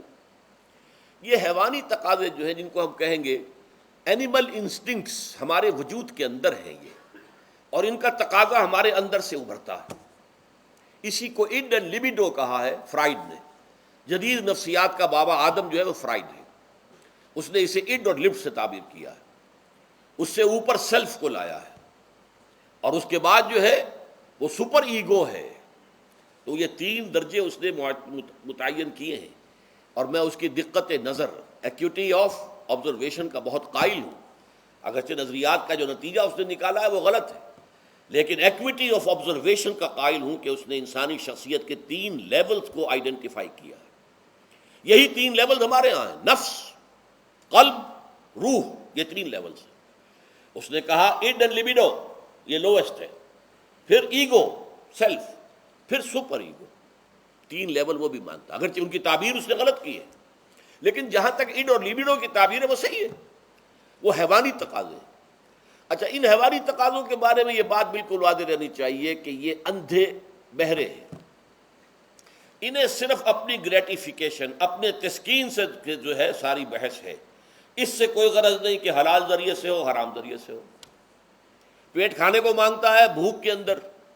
اب آدمی جو ہے حرام کے اندر بھی بیمار بیٹھتا ہے، یہاں تک کہ خود شریعت اجازت دیتی ہے کہ اگر جان پر بن جائے، آدمی جو ہے وہ فاقے سے مر رہا ہو، تو وہ کوئی حرام چیز کھا کر بھی اپنی جان بچا سکتا ہے. لیکن عام حالات میں نہیں. لیکن ہو سکتا ہے ہمارا چٹخارا جو ہے وہ حرام کی طرف ہمیں لے جائے. کسی کو واقعتاً اللہ نہ کرے کہ سور کے گوشت کا چسکا لگ جائے، وہ اس کے بغیر بچتا ہی نہیں، کھاتا ہے. شراب کی عادت ہو گئی، پیتا ہے. یہ نہیں. تو ہمارا پیٹ مانگتا ہے، اور اسے اس سے غرض نہیں کہ حلال سے کھایا ہے یا حرام سے کھایا. ہماری شہوت اپنی تسکین چاہتی ہے، اسے اس سے غرض نہیں کہ حلال سے یا حرام سے، جائز سے یا ناجائز سے۔ اسی طریقے سے ہمارے تمام تقاضے جو حیوانی ہیں، ایک تو یہ کہ بہت زوردار ہیں، اور چونکہ وہ اندھے بہرے ہیں، لہذا جو قرآن میں کہا گیا ان النفس لامارۃ بالسوء، یہ نفس تو بدی کا حکم دیتا ہی ہے۔ یہ گویا کہ اس کے اندر رجحان جو ہے انہیرنٹ ہے کہ وہ بدی کی طرف انسان کو ترغیب دلاتا ہے، چاہے وہ اپنی ضروریات سے متعلق ہو، چاہے چٹخاروں سے متعلق ہو، چاہے جو بھی لذت اسے درکار ہے اس سے متعلق ہو، چاہے وہ جنسی لذت ہے اور چاہے وہ طعام کی، یعنی جسے ہم کہتے ہیں کہ انسان جو ہے وہ اپنے پیٹ اور فرج کا غلام بن کر رہ جائے، اس لیے کہ جو تقاضا بھی آیا ہے اس کو وہ پورا کر رہا ہے۔ یہ جو کیفیت انسان کی ہے، اس کے لیے ایک مشق جو ہے وہ روزہ فراہم کرتا ہے۔ روزے کے آپ نے 12، 13، 14 گھنٹے کا بھی روزہ ہوتا ہے، بعض جگہوں پر 16، 17 گھنٹے کا روزہ ہوتا ہے۔ اس عرصے میں آپ اپنے نفس کو حلال چیزوں سے بھی روکے رکھتے ہیں۔ اس منہ زور گھوڑے کو جو ہے آپ اس کی لگام کس کر رکھتے ہیں کہ حلال بھی نہیں کھانے دے رہے۔ بھوک لگی ہوئی ہے، کھانا بہترین موجود ہے، نہیں کھا سکتے، اللہ کا حکم نہیں ہے، اللہ کی اجازت نہیں۔ شدید پیاس ہے، بہترین مشروبات فریج میں رکھی ہوئی ہے، نہیں کھا سکتے، نہیں پی سکتے، جائز نہیں ہے، حالانکہ حلال ہے، حرام نہیں ہے۔ بیوی موجود ہے، یا جیسے کہ لونڈیوں کا معاملہ ہوتا تھا، لونڈی موجود ہے، لیکن نہیں، آپ اپنی شہوت جو ہے وہ اس سے پوری نہیں کر سکتے۔ یہ پابندیاں نفس کے اوپر لگانا، یہ ایک مشق ہے، یہ ایک ریاضت ہے۔ اس ریاضت کا حاصل یہ ہونا چاہیے کہ انسان بقیہ 11 مہینوں میں اپنے آپ کو حرام سے تو بچائے نا۔ یہاں وہ حلال سے رکا ہوا ہے اللہ کے حکم سے، کہ حلال چیز بھی نہیں کھا رہا، دن بھر نہیں پی رہا، دن بھر نہیں اپنی کوئی شہوت پوری کر رہا، دن بھر حلال ذرائع سے بھی، تو اس سے اس کے اندر یہ ایک، اس کو ہم کہیں گے سیلف کنٹرول پیدا ہو جائے، اپنے نفس کو قابو میں کر لے۔ یہ گویا کہ اس کا سب سے پہلا، اس روزے کی ریاضت، روزے کی مشق کے حوالے سے یہ اس کی حکمت ہوئی کہ اس سے کے ذریعے سے انسان میں سیلف کنٹرول پیدا ہو رہا ہے، ضبط نفس۔ یہاں پہ تھوڑی سی میں وضاحت کر دوں، رہبانیت کے اندر آپ کو معلوم ہے کہ سیلف اینیہیلیشن، انگریزی الفاظ جو ہیں وہ زیادہ بعض لوگوں کے لیے واضح ہوں گے، نفس کشی، نفس کو کچل دینا، ختم کر دینا، مار دینا، یہ رہبانیت میں ہوتا ہے، اسلام میں نہیں۔ اسلام کا نظام بڑا متوازن ہے۔ ان لنفسک علیک حقا وان لزوجک علیک حقا وان لزورک علیک حقا۔ حضور نے فرمایا دیکھو تمہارے نفس کا بھی تم پر حق ہے، اسے مناسب حد تک آرام دینا بھی تمہارے ذمے ہے، اسے غذا بہم پہنچانا بھی تمہارے ذمے ہے۔ فرق صرف کیا ہے، حلال سے ہو حرام سے نہ ہو۔ اس کی شہوت کو پورا کرنا بھی تمہارے ذمے ہے، فرق صرف کیا ہے، جائز راستے سے ہو حرام سے نہ ہو۔ اس کا نام ضبط نفس ہے، سیلف اینیہیلیشن، نفس کو کچل دینا۔ یہ جو تپسیاں جو ہیں ہندو سادھو کرتے رہے ہیں، اور جو سب سے زیادہ معاملہ جو ہے وہ جو راہب ہوتے تھے حضرت مسیح علیہ السلام کے پیروکاروں میں، انہوں نے تاریخ کے اندر جو مثالیں دی ہیں اس کا جو ہے اندازہ کرنا مشکل ہو جاتا ہے کہ کس درجے وہ لوگ اپنے نفس کو کچل دیتے تھے، جس کا قرآن مجید میں سورہ حدید میں ذکر بھی ہے۔ اکثر لوگ تو پابندی نہیں کر سکتے تھے، اپنے اوپر پابندیاں لگانے کے بعد غلط راستوں پر بھی چل پڑتے تھے، لیکن جو لوگ ان پابندیوں کو نبھاتے تھے وہ کس انتہا تک جاتے تھے۔ کبھی آپ جو ہے ہسٹری آف کرسچن منیسٹسزم پر جو تاریخ کی کتابیں لکھی گئی ان کو پڑھیں تو اندازہ ہوگا۔ مولانا مودودی نے تفہیم القرآن میں اس کا کچھ حوالے دیے ہیں، واقعہ یہ کہ رونگٹے کھڑے ہو جاتے ہیں انسان پر کہ اس درجے میں انہوں نے اپنے نفس کو کچلا تھا۔ ہمارے صوفیہ کے ہاں بھی بعض ایسی روایات صحیح ہیں یا غلط ہے بیان کی جاتی ہیں، لیکن اسلام کا اصل معاملہ کیا ہے، توازن، اعتدال۔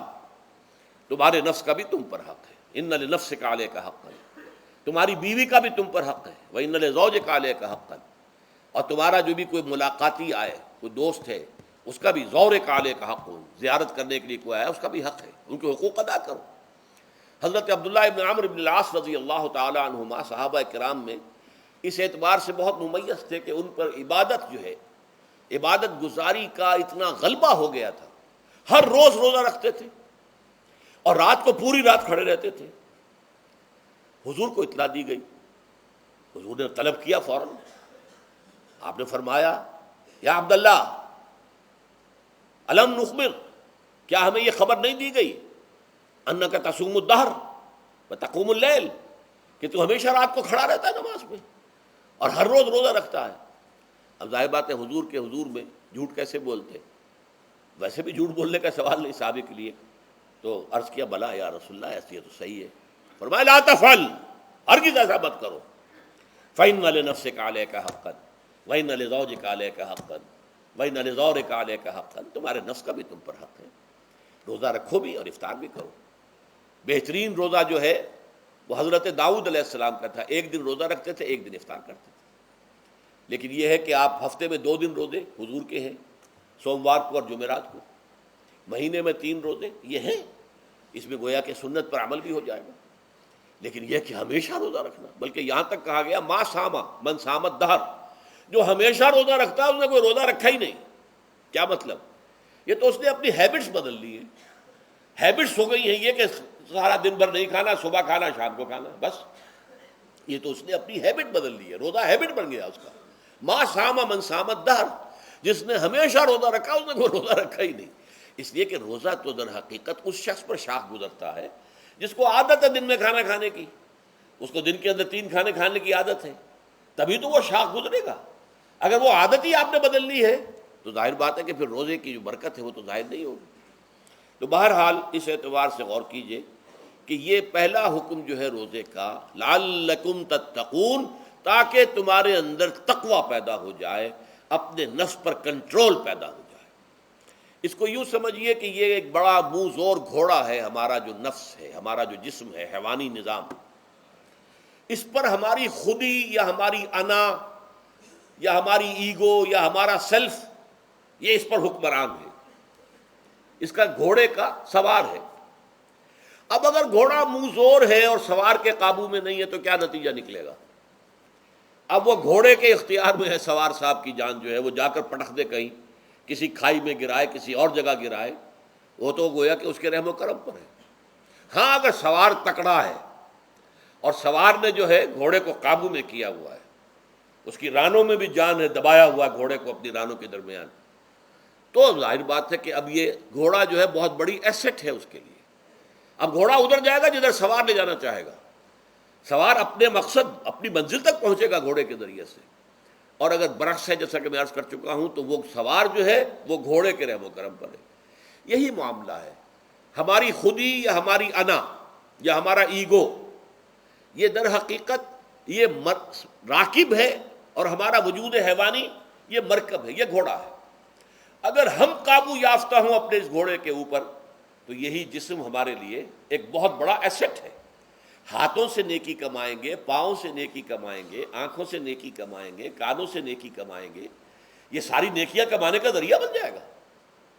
تلاوت قرآن سن رہے ہیں تو کانوں کی نیکی ہو رہی ہے، قرآن دیکھ کر پڑھ رہے ہیں تو آنکھوں کی نیکی ہو رہی ہے، یہ سارے ہمارے اعصاب، ہمارے تمام اعضاء و جوارح نیکی کا ذریعہ ہے۔ لیکن اگر کہیں یہ ہمارا نفس امارہ، ایڈ اور لیبیڈو ہم پر قابو پا لے تو پھر ہم اس کے رحم و کرم پر ہیں، پھر وہ ہمیں جس کھائی میں چاہے گا گرا دے گا۔ تو اس اعتبار سے روزہ مجرد، ابھی روزے کی بات ہو رہی ہے، وہ روزہ خاص طور پر کہ جس کا حکم پہلے دیا گیا تھا، ایام معدودات، اس کے بارے میں اس کی حکمت، مجرد روزے کی حکمت کیا ہے؟ ضبط نفس۔ اسی ضبط نفس کا دوسرا نام تقویٰ ہے۔ آپ اپنے نفس پر قابو یافتہ ہیں اور پھر اللہ کے سامنے جھک رہے ہیں، یہ ہوئی نا اصل بات۔ آپ اللہ کے سامنے تو جھک رہے ہیں، اے اللہ میں تیری ہی بندگی کرتا ہوں اور کروں گا، نفس پر قابو ہے ہی نہیں، تو آپ کا یہ کہنا محمل ہو جائے گا، نفس کا تقاضا ابھرے گا اور آپ اس کے آگے ہاتھ جوڑ کر کھڑے ہو جائیں گے، تو گویا کہ جو آپ نے کہا تھا ایاک نعبد و ایاک نستعین، اس کی پیروی کرنا، اس کو پورا کرنا، اس کا تقاضا بجا لانا آسان کام نہیں ہے۔ چبی گویم مسلمانم بلرزم کہ دانم مشکلات لا الہ۔ جب میں کہتا ہوں کہ میں مسلمان ہوں تو میں مجھ پر کب کب یہ طاری ہوتی ہے، اس لیے کہ مجھے معلوم ہے کہ لا الہ کہنے کا مقصد کیا ہے اور مطلب کیا ہے، اس کے تقاضے کیا ہیں۔ تو روزہ مجرد روزے کی غرض و غایت تقویٰ یا ضبط نفس، یعنی سیلف کنٹرول، اور اس سیلف کنٹرول کے ساتھ اپنے پورے وجود کو اللہ کے سامنے جھکا دینا، یہ عبادت ہے۔ اب آئیے اس عبادت کے لیے، روزے کے لیے رمضان کا مہینہ کیوں منتخب کیا گیا بالآخر؟ پہلے تو وہ ہر مہینے کے 3 دن تھے، بالآخر مستقل تا قیام قیامت اور رمضان کا مہینہ ہے۔ اس کی علت کیا ہے؟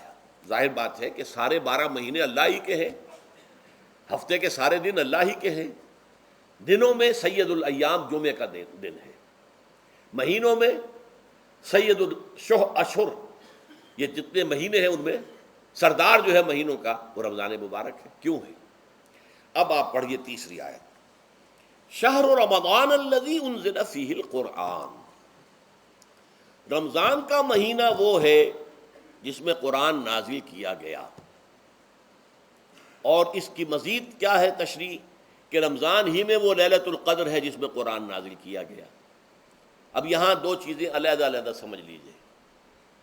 ہمیں معلوم ہے کہ قرآن حضور پر نازل ہوا 32 برس میں، نہیں 22 برس میں، 610 عیسوی سے لے کر اس موضوع پر آج شام کو تقریر ہوگی انشاءاللہ مفصل تعارف قرآن کے ضمن میں، بعد نماز عشاء قرآن اکیڈمی کی مسجد میں، کیونکہ معلوم نہیں کہ آج چاند ہو جائے گا یا نہیں ہو جائے گا، لہذا دورہ ترجمہ قرآن کل سے شروع ہوگا، اور آج جو ہے تعارف قرآن اور سورہ فاتحہ کا کچھ مفہوم میں بیان کروں گا، تاکہ یہ کہ رمضان مبارک کے لیے تمہید ہو جائے۔ پھر اگر چاند ہو گیا تو چھوٹی چھوٹی صورتوں کے ساتھ ہم تراویح مکمل کر لیں گے، ترجمہ قرآن کے ساتھ تراویح کل سے شروع ہوگی۔ بہرحال اس ضمن میں رمضان کا چناؤ جو ہوا ہے تو یہ ترجیح بلا مرجح نہیں ہے، ایسے ہی نہیں ہے کہ یوں ہی اس کو ترجیح دے دی گئی، اس کی حکمت ہے، غایت ہے، علت ہے، اس کا سبب ہے۔ رمضان کا مہینہ وہ ہے جس میں قرآن نازل کیا گیا، اسی میں وہ لیلۃ القدر ہے جس میں قرآن نازل کیا گیا، اگرچہ ہم جانتے ہیں کہ حضور پر قرآن نازل ہوا ہے 22 برس میں، 610 عیسوی سے 632 تک۔ اس معمے کو کیسے حل کریں گے؟ اس کا حل کیا ہے؟ رمضان مبارک کی ایک شب مبارک لیلۃ القدر میں پورا قرآن لوح محفوظ سے دفعتاً پورا کا پورا سمائے دنیا، پہلا آسمان جو ہے ہمارا، اس کے اوپر نازل کر دیا گیا۔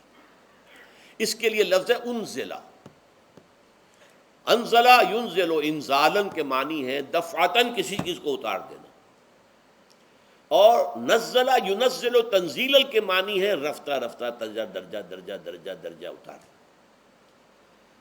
اعلام، عالم یعلم اعلاما، کسی شے کو خبردار کر دینا، بتا دینا، بس ہم نے بتا دیا، تم جانو، تمہارا کام۔ تعلیم یہ ہے اس کو درجہ بدرجہ سمجھانا، اس کے دماغ میں اتارنا، دیکھنا کہ اتنی بات سمجھ گیا تو اگلی بات سمجھانا، یہ سمجھ میں آ گئی تو اگلی بات، تعلیم اس کو کہتے ہیں۔ تو انزال دفعتاً اتار دینا، تنزیل رفتہ رفتہ تدریجاً تھوڑا تھوڑا کر کے اتارنا۔ تو حضور پر تنزیل ہوئی ہے، فَإِنَّهُ نَزَّلَهُ عَلَىٰ قَلْبِكَ، جبرائیل نے اس قرآن کو تھوڑا تھوڑا تھوڑا تھوڑا کر کے، نزلناہ تنزیلا، رتلناہ ترتیلا، ہم نے تھوڑا تھوڑا کر کے اتارا ہے۔ لیکن لیلۃ القدر میں جو ماہ رمضان مبارک کی شب ہے، آخری عشرے کی، اس میں پورا قرآن اتار دیا گیا تھا لوح محفوظ سے سمائے دنیا تک۔ شہر رمضان الذی انزل فیہ القرآن ھدی للناس وبینات من الہدی والفرقان، یہ قرآن کیا ہے، کیا بنا کر نازل کیا گیا؟ یہ حال ہے، یہ لوگوں کے لیے، پوری نوع انسانی کے لیے ہدایت ہے، اور یہ ہدایت بینات کی شکل میں آئی، واضح تعلیمات جن میں کوئی شک و شبے کی گنجائش نہیں، از خود روشن۔ بینہ اسے کہتے ہیں وہ شے جو از خود روشن ہو، جس کو ہم کہتے ہیں کہ آفتاب آمد، دلیل آفتاب، جب سورج طلوع ہو گیا تو اپنے وجود پر وہ خود دلیل ہے، اسے کسی اور دلیل سے ثابت کرنے کی ضرورت نہیں ہے، از خود واضح۔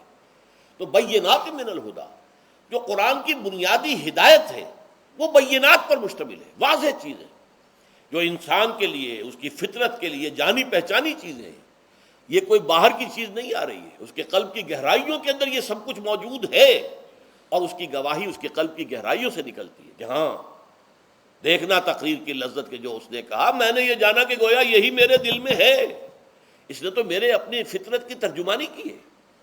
والفرقان، بینات من الہدی والفرقان، یہ بینات کا اطلاق فرقان پر بھی ہو رہا ہے، حق و باطل کے اندر فرق کر دینے والی شے، بین صورت میں یہ حق ہے یہ باطل ہے، یہ جائز ہے یہ ناجائز ہے، یہ غلط ہے یہ صحیح ہے۔ یہ ہے قرآن مجید کی عظمت کا بیان۔ ویسے تو عظمت قرآن مجید کے اندر بہت سے مقامات پر آئی ہے، اور بڑے ہی پرشکو انداز میں بھی آئی ہے، لیکن یہ اس وقت موقع نہیں ہے اس میں جانے کا۔ یہاں جو قرآن کا تعارف کرایا گیا، ھدی للناس وبینات من الہدی والفرقان، اور یہ رمضان میں نازل کیا گیا، لہٰذا رمضان کا مہینہ جو ہے اس عبادت کے لیے خاص اور مختص کر لیا گیا۔ فمن شہد منکم الشہر فلیصم، تو جو کوئی بھی تم میں سے اس مہینے کو پائے یا اس میں مقیم ہو وہ لازماً روزہ رکھے۔ میں بیان کر چکا ہوں یہ وجوب علی العین ہے، اس کے اندر اب اختیار نہیں ہے، لیکن یہ کہ اگر من کان منکم مریضا او علی سفر فعدۃ من ایام اخر۔ اب دیکھیے یہ جو رمضان مبارک کو منتخب کیا گیا جو نزول قرآن کا مہینہ ہے، تو اس میں ایک دوہرا پروگرام رکھ دیا گیا ہے جو قرآن مجید میں تو واضح طور پر نہیں کہا گیا، اس لیے کہ اگر قرآن میں اس طور سے آ جاتا تو فرض ہو جاتا، اسے تطوعاً رکھا گیا ہے، لہذا اس کا ذکر قرآن میں نہیں ملے گا۔ موجود ہے کہ جب اس مہینے کو چنا ہی اس لیے گیا ہے کہ یہ نزول قرآن کا مہینہ ہے، لہذا اس کے لیے جو ہم نے پڑھا تھا وہ خطبہ، وہ اب اس کو پلٹ لیجئے۔ جعل اللہ صیامہ فریضۃ وقیام لیلہ تطوعا، اللہ نے اس مہینے کا روزہ رکھنا تو فرض قرار دے دیا ہے، اور اس کا قیام اللیل، راتوں کو کھڑے رہنا، یہ مرضی پر چھوڑ دیا ہے، جو کر سکے، جو بھی ہمت کرے، ترغیب و تشویق ہے۔ اب دیکھیے ترغیب و تشویق کے لیے دوسری حدیث جو یہاں پر ہے، عن ابی ہریرہ رضی اللہ عنہ قال، حضرت ابو ہریرہ سے مروی ہے رضی اللہ عنہ کہ انہوں نے فرمایا، قال رسول اللہ صلی اللہ علیہ وسلم، کہ اللہ کے رسول نے فرمایا صلی اللہ علیہ وسلم، من صام رمضان ایمانا و احتسابا غفر له ما تقدم من ذنبه، جس نے رمضان میں روزے رکھے ایمان کے ساتھ، یقین کے ساتھ، اور احتساب، اللہ سے اس کے اجر کی امید میں، غفر له ما تقدم من ذنبه، اس کے پچھلے تمام گناہ معاف ہو جاتے ہیں۔ یہ نوٹ کیجئے کہ اس سے مراد گناہ کبیرہ نہیں ہے، گناہ صغیرہ ہے۔ گناہ کبیرہ کے لیے توبہ شرط ہے، گناہ صغیرہ جو ہے وہ ان چیزوں سے دھل جاتے ہیں۔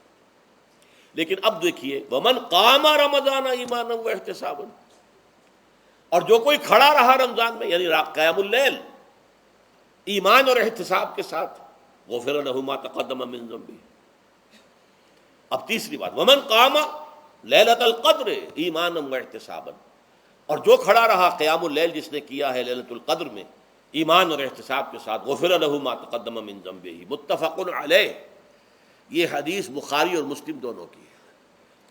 اب یہاں جو بات میں چاہتا ہوں کہ آپ پر واضح ہو جائے، اس حدیث میں دونوں چیزوں کو پیرلل لایا گیا، من قام رمضان، من صام رمضان، پیرلل، بالکل متوازی، ہم وزن اعتبار سے، من صام رمضان ایمانا و احتسابا غفر له ما تقدم من ذنبه، من قام رمضان ایمانا و احتسابا غفر له ما تقدم من ذنبه۔ اب سوال پیدا ہوتا ہے قیام اللیل سے مراد کیا ہے؟ یہاں پہ میں ذرا تراویح کا جو پس منظر ہے وہ بیان کر دینا چاہتا ہوں۔ دیکھیے جیسا کہ ہم نے خطبے میں بھی دیکھ لیا، اللہ نے قیام اللیل جو ہے اسے فرض نہیں ٹھہرایا، تطوعا، قرآن مجید میں بھی اس کا کوئی ذکر نہیں، احادیث میں اس کی تشویق و ترغیب پوری موجود ہے، ایک اور حدیث بھی ہم بعد میں پڑھیں گے اس پر۔ اس کا پس منظر کیا تھا کہ اس کو چھوڑ دیا گیا۔ اب ظاہر بات ہے مسلمانوں میں کمزور بھی ہیں، مسلمانوں میں وہ مزدوری کرنے والے بھی ہیں، روزہ تو فرض ہے ان پر، چاہے مئی کا مہینہ ہے اور گندم کاٹنی ہے، روزہ تو پھر بھی رکھنا ہوگا، یہ سب کچھ ہے، لیکن یہ کہ رات کو پھر کھڑے رہنا ان کے لیے، جاگنا ممکن نہیں، لہذا ان کے اوپر یہ چیز فرض نہیں۔ حضور نے تراویح کی نماز یا قیام اللیل نہ اسے فرض قرار دیا، نہ اس کے بعد جماعت کوئی اہتمام کیا مستقل، صرف 3 راتیں آپ نے جماعت کروائی ہے، اس میں 8 رکعتیں آپ نے پڑھی ہیں کہ جو آپ کا معمول تھا تہجد کا، وہ پڑھی، اور تہجد کے وقت ہی جماعت کرائی ہے۔ یہ ہے وہ حدیث۔ اس کے علاوہ کسی نماز تراویح جو ہے جو ہم پڑھتے ہیں 20 رکعتیں عشاء کے ساتھ متصل، اس کا کوئی ذکر نہ دور نبوی میں ہے نہ دور صدیق اکبر میں ہے۔ یہ دور حضرت عمر کی خلافت میں ہوا ہے، اور ہم نہیں کہہ سکتے کتنے سال کے بعد ہوا ہے۔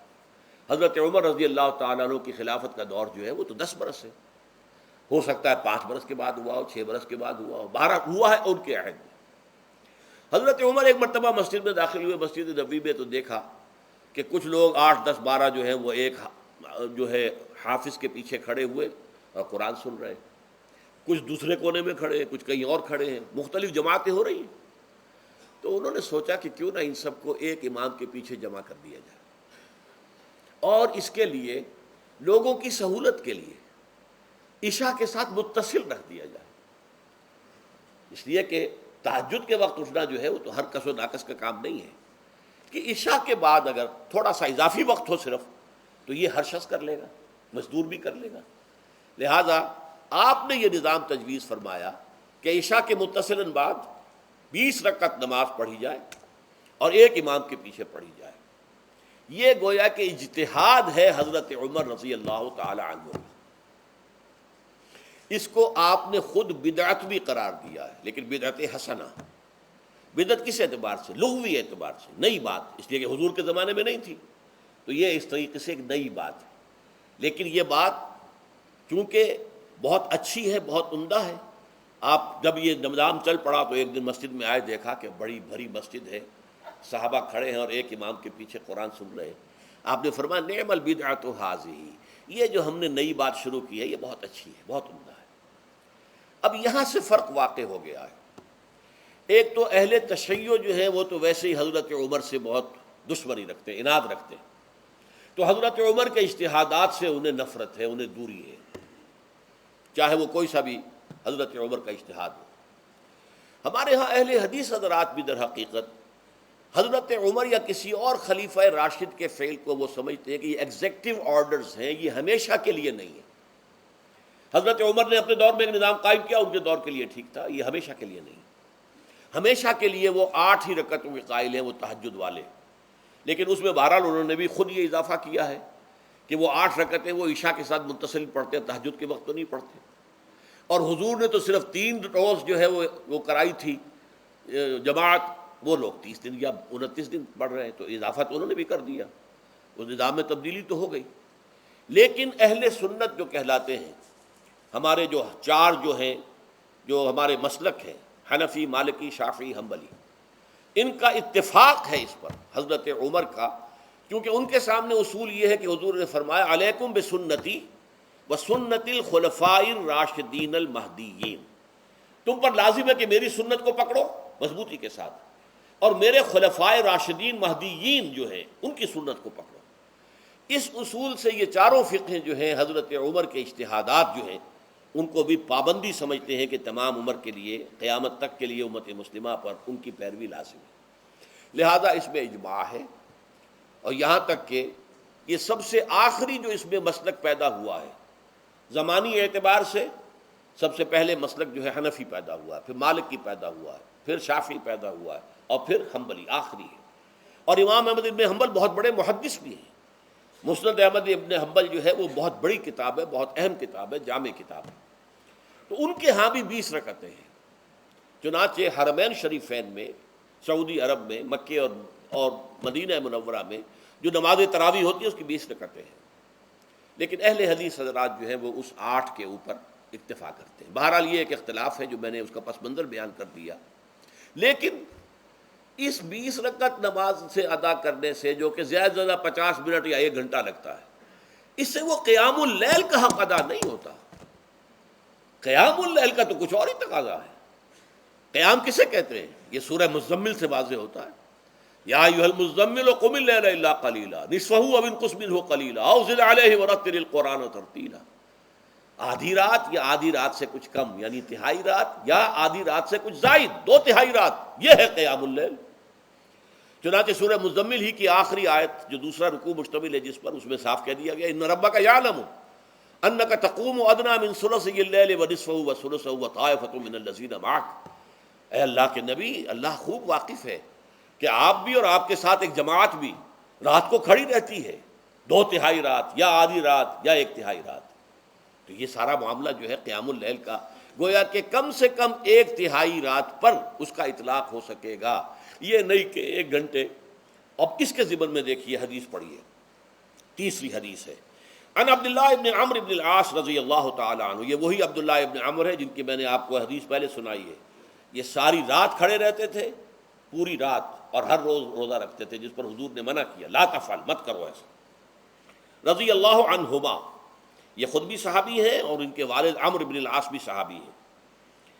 ان رسول اللہ صلی اللہ علیہ وسلم قال، کہ اللہ کے رسول صلی اللہ علیہ وسلم نے فرمایا، الصیام والقرآن یشفعان للعبد، روزہ اور قرآن بندے کے حق میں شفاعت کریں گے۔ یقول الصیام، روزہ یہ عرض کرے گا اللہ کی جناب میں، اے رب پروردگار، انی منعتہ الطعام والشہوات بالنہار، میں نے تیرے اس بندے کو دن کے دوران کھانے پینے سے اور اپنی شہوت کا تقاضا پورا کرنے سے روکے رکھا، یہ میری وجہ سے روکا رہا، تو میری شفاعت اس کے حق میں قبول فرما، فشفعنی فیہ، میری شفاعت اس کے حق میں قبول فرما۔ ویقول القرآن، قرآن کیا کہے گا، منعتہ النوم باللیل، میں نے اسے رات کے وقت سونے سے، نیند سے روکے رکھا، فشفعنی فیہ، تو اس کے حق میں میری شفاعت قبول فرما۔ حضور فرماتے ہیں فیشفعان، ان دونوں کی شفاعت قبول کی جائے گی۔ یہ ہے قیام اللیل۔ یہ قیام اللیل صرف تراویح کی نماز سے جو پڑھ لی جاتی ہے، اور ہمارے ہاں تو یہ ہے، وہاں کم سے کم یہ تو تھا، صحابہ کرام کھڑے ہوتے تھے تو جو قاری پڑھ رہا ہوتا تھا وہ ان کے دل میں اترتا جاتا تھا، اس کا مضمون اور مفہوم جو ہے ان کو معلوم ہے، لہذا وہ اس کی زبان سے نکلا ہوا ہر لفظ ان کے قلب کی گہرائیوں تک اتر رہا ہے۔ یہاں تو یہ ہے پیرٹ لائک حافظ ہے، اسے خود پتہ نہیں میں کیا پڑھ رہا ہوں، اکثر حفاظ جو ہیں وہ عالم تو نہیں ہوتے، اور جو سن رہے ہیں انہیں کچھ پتہ نہیں ہم نے کیا سنا ہے، تو ٹھیک ہے، کم سے کم ثواب تو انہیں ملے گا کہ انہوں نے وقت نکالا ہے، 1 گھنٹہ ہی اضافی صحیح، لیکن بہرحال اس کا وقت تو انہوں نے نکالا ہے، محنت کی ہے، کھڑے رہے ہیں، ثواب ملے گا۔ لیکن جو مقصد ہے وہ حاصل نہیں ہوتا۔ اس مقصد کے حصول کے لیے اول تو قیام اللیل کی کم سے کم مدت 1/3۔ اگر کوئی شخص فرض کیجئے کہ اس کے ہاں کوئی اور انتظام نہیں ہے، جیسا کہ ہمارے ہاں ہم نے انتظام کیا ہے، بڑے بڑے شہروں میں دورہ ترجمہ قرآن، اس میں ہمیں 5 گھنٹے لگ جاتے ہیں، نصف شب کے قریب جو ہے معاملہ ہو جاتا ہے۔ اس میں کیا ہوتا ہے کہ ہر 4 رکعت سے پہلے جو اس کے اندر پڑھا جانا ہے حصہ قرآن کا، اس کا پہلے ہم مطالعہ کرتے ہیں بیٹھ کر، ترجمہ اور کچھ موٹے موٹے نکات کی جو ہے وضاحت، پھر کھڑے ہو گئے اور قاری صاحب کے پیچھے 4 رکعتوں کے اندر وہ 4 رکوع یا جتنے بھی ہیں پڑھ لی، سن لی، پھر بیٹھ گئے 4 کے بعد پھر اگلی 4 رکعتوں کے اندر جو کچھ پڑھا جانے والا ہے اس کا ترجمہ، اس کی تفہیم ہو گئی، پھر کھڑے ہو گئے، پھر سن لیا۔ اس طریقے سے 5-6 گھنٹے میں تراویح ختم ہوئی، تو تراویح بھی ہو گئی، حضرت عمر کے اجتہاد پر عمل بھی ہو گیا، 20 تراویح ہو گئی، لیکن یہ ہے کہ اس کے ساتھ جو اصل غرض و غایت ہے قیام اللیل کی وہ بھی حاصل ہو گئی۔ یہ ہم نے 17 سال پہلے شروع کیا تھا یا 18 سال پہلے، اور وہ انشاءاللہ اللہ کے فضل و کرم سے اب چل رہا ہے، بڑے بڑے شہروں میں ہو رہا ہے، لاہور میں جن مقامات پر ہو رہا ہے وہ تازہ جو ندائے خلافت ہے اس کے اندر آپ اس کی فہرست دیکھ لیں، کراچی میں تو اس سے غالباً 3 گنا مقامات کے اوپر وہ کام ہو رہا ہے، اور دوسرے شہروں میں بھی ہو رہا ہے۔ تو اس سے در حقیقت وہ غرض و غایت، وہ حکمت جو ہے پوری ہوتی ہے کہ یہ دونوں چیزیں پیرلل ہیں۔ من صام رمضان ایمانا واحتسابا غفر له ما تقدم من ذنبه ومن قام رمضان ایمانا واحتسابا غفر له ما تقدم من ذنبه، تو سیام اور قیام جو ہے ان دونوں کا حق ادا ہو جاتا ہے۔ تو یہ ہے شہر رمضان الذی انزل فیہ القرآن ھدی للناس وبینات من الھدی والفرقان فمن شہد منکم الشہر فلیصم ومن کان مریضا او علی سفر فعدۃ من ایام اخر یرید اللہ بکم اليسر ولا یرید بکم العسر ولتکملوا العدۃ ولتکبروا اللہ علی ما ھداکم ولعلکم تشکرون۔ اب جو آخری لفظ ہے لعلکم تشکرون، اب اس کی وضاحت سمجھیے۔ اور رمضان کے یہ 2 پروگرام جب پیرلل ہو جائیں گے، جب دونوں کی پابندی کی جائے گی، تو اس کا حاصل کیا ہے؟ اس بات کو سمجھنے کے لیے سب سے پہلے آپ اس کو سمجھیے کہ جسے ہم خود ہی کہہ رہے تھے، جسے ہم سیلف کہہ رہے تھے، اپنی انا کو مضبوط کرنا، سیلف کنٹرول، ایگو جو ہے وہ پوری طرح قابو یافتہ ہو اڈ اور لیبیڈو پر، اصل میں اسے مراد کیا ہے؟ اس پر میں نے تفصیل سے بحث کی ہے عظمت صوم نامی اپنے کتابچے میں۔ ویسے یہ ہے کہ وہ مشکل ہے، ذرا فلسفیانہ اس کا انداز ہے، لیکن یہ ہے کہ وہی باتیں آسان الفاظ میں، جو دوسرا کتابچہ ہے عظمت صیام و قیام رمضان مبارک، وہ آسان ہے، اگرچہ یہ دونوں بہت ہی محدود تعداد میں ہمارے پاس ہیں، لیکن یہ کہ میں نے ذکر کر دیا، جو حضرات لینا چاہیں وہ لے لیں۔ لیکن یہ ہے کہ اس میں اصل پس منظر کیا ہے؟ دیکھیے، ہمارا جو وجود ہے انسان کا، یہ کمپوزٹ ہے، مرکب ہے۔ ہمارے دو وجود ہیں جو جوڑ دیے گئے ہیں۔ کیسے جوڑ دیے گئے ہم نہیں جانتے، لیکن ہے دو وجود۔ ایک وجود حیوانی ہے، میں نے عرض کیا تھا پہلے ہی، ہر انسان ایک حیوان بھی ہے مکمل، سارے حیوانی تقاضے ہمارے اندر بھی ہیں۔ لیکن حیوان اور انسان میں بنیادی فرق یہ ہے کہ انسان کا جو اصل وجود ہے وہ روحانی ہے۔ اس روحانی وجود کی وجہ سے انسان کا وہ مقام ہوا کہ تمام فرشتوں کو اس کو سجدہ کرنے کا حکم دیا گیا۔ فَإِذَا سَوَّيْتُهُ وَنَفَخْتُ فِيهِ مِن رُوحِي فَقَعُوا لَهُ سَاجِدِينَ۔ فرشتوں سے کہہ دیا گیا تھا کہ میں ایک بشر پیدا کرنے والا ہوں مٹی سے، جب میں اسے پیدا کر لوں اور اس کی ناک پلک سنوار دوں، دو پلک درست کر دوں، تو پھر اس کے سامنے اور اس میں اپنی روح میں سے پھونک دوں تو گر پڑنا اس کے سامنے سجدے میں۔ حیوان انسان اور انسان روحانی، یہ دونوں مل کر اب آدم بنے ہیں۔ نمبر دو، اس حیوان انسان کا وجود زمین سے ہے، مٹی سے پیدا کی، مٹی سے، گارے سے، طین لازب سے، چپچکانے والے گارے سے، وہ جس میں کہ بدبو پیدا ہو جائے، یہ ساری باتیں کہی گئی ہیں۔ اور سائنس بھی کہتی ہے مٹی سے پیدا ہوئے، کیسے پیدا ہوئے اس میں اختلاف ہے، لیکن یہ کہ ہے مٹی ہماری اوریجن، قرآن بھی کہتا ہے اور سائنس بھی کہتی ہے۔ اور ہمارے وجود کو جب وہ تھک جائے، مزمحل ہو جائے، اس کی انرجی کم ہو جائے، تو اس کے لیے جو غذا ہے، جو تقویت ہے، وہ بھی ساری زمین سے آ رہی ہے۔ آپ نے پھل کھائے، آپ نے گندم کھائی، آپ نے چاول کہاں سے آ رہے ہیں؟ اچھا، بکری کا گوشت کھایا تو بکری کا گوشت کس چیز سے بنا ہے؟ اس نے گھاس کھائی ہے، اس نے پتے کھائے ہیں، وہیں سے تو بنا ہے نا۔ الٹیمیٹ سورس آپ کے وجود حیوانی کے لیے جو آ رہی ہے وہ زمین ہے۔ وجود روحانی کو بھی تقویت کی ضرورت ہے، وہ بھی مزمحل ہوتی ہے، کمزور ہو جاتی ہے، خاص طور پر جب کہ وجود حیوانی کا اس پر غلبہ ہو جائے، تب تو یوں سمجھیے کہ وہ بالکل بے ہوش ہو کر موت کے قریب پہنچ جاتی ہے۔ اس کی تقویت، اس کی غذا وہیں سے آئی ہے جہاں سے روح آئی ہے، وہ کلام ربانی ہے، روح ربانی۔ نفخت فیہ من روحی، من روحی، من روحی، میں پھونک دوں اس میں اپنی روح میں سے۔ روح کا تعلق ذات باری تعالیٰ کے ساتھ ہے۔ اسی طرح کلام ربانی کہاں سے آیا ہے؟ اللہ تعالیٰ کے پاس سے آیا ہے، یہ اس کی تقویت کا ذریعہ ہے۔ اب عام حالات میں کیا ہوتا ہے؟ ہمارا یہ وجود حیوانی چھایا ہوا ہے ہمارے وجود کے اوپر، بیچاری روح جو ہے دبی رہتی ہے، پسی رہتی ہے۔ اگر خدا نے خواستہ ہم گناہ گار بھی ہیں، گناہ پر گناہ کا ارتکاب کر رہے ہیں، تو وہ روح جو ہے وہ قلب کے آئینے شیشے کے اندر ہے۔ فیہا مصباح، المصباح فی زجاجہ، الزجاجہ تو کانہا کوکب دری۔ قلب جو ہے شیشے کے مانند ہے جس کے اندر روح کا چراغ جل رہا ہے۔ اب اگر یہ اوپر جو شیشہ ہے اس پر دھواں آ گیا، لالٹین کی چمنی پر دھواں آ گیا، تو اب روشنی باہر تو نہیں آئے گی۔ اگر انسان گناہ کرتا ہے تو قلب پر رین، زنگ آ جاتا ہے، یا حضور نے فرمایا ایک داغ لگ جاتا ہے، اور گناہ کرتا ہے اور داغ لگتا ہے، اور گناہ کرتا ہے اور داغ، یہاں تک کہ بالآخر پورا قلب سیاہ ہو جاتا ہے۔ اب وہ روح اندر بند ہو گئی، وہ دفن ہو گئی۔ اس کے لیے اب ضروری ہے کہ اب ایک پروگرام ایسا دیا جائے جو ریورس ہو جائے۔ دن میں روزہ رکھواؤ تاکہ وہ جو اینیمل انسٹنکٹس ہے وہ دبے، تو جب یہ وزن جو ہے اس کے اوپر کم ہوگا تو کچھ سائی آف ریلیف اسے ملے گی۔ جیسے بے ہوش آدمی پڑا ہے، اسے کوئی ہلکا سا ہوش آ رہا ہے، آپ نے پانی کے کچھ چھینٹے دیے، اس کے بعد آپ نے رات کو کھڑے ہو کر قرآن کے انوار کو اتارا، بارش برس رہی ہے روح انسانی کے اوپر، قلب روحانی، قلب انسانی کے اوپر، جس میں کہ وہ روح جو ہے وہ دفن ہے، وہ زندہ ہوگی اثر نو، ہوش میں آئے گی۔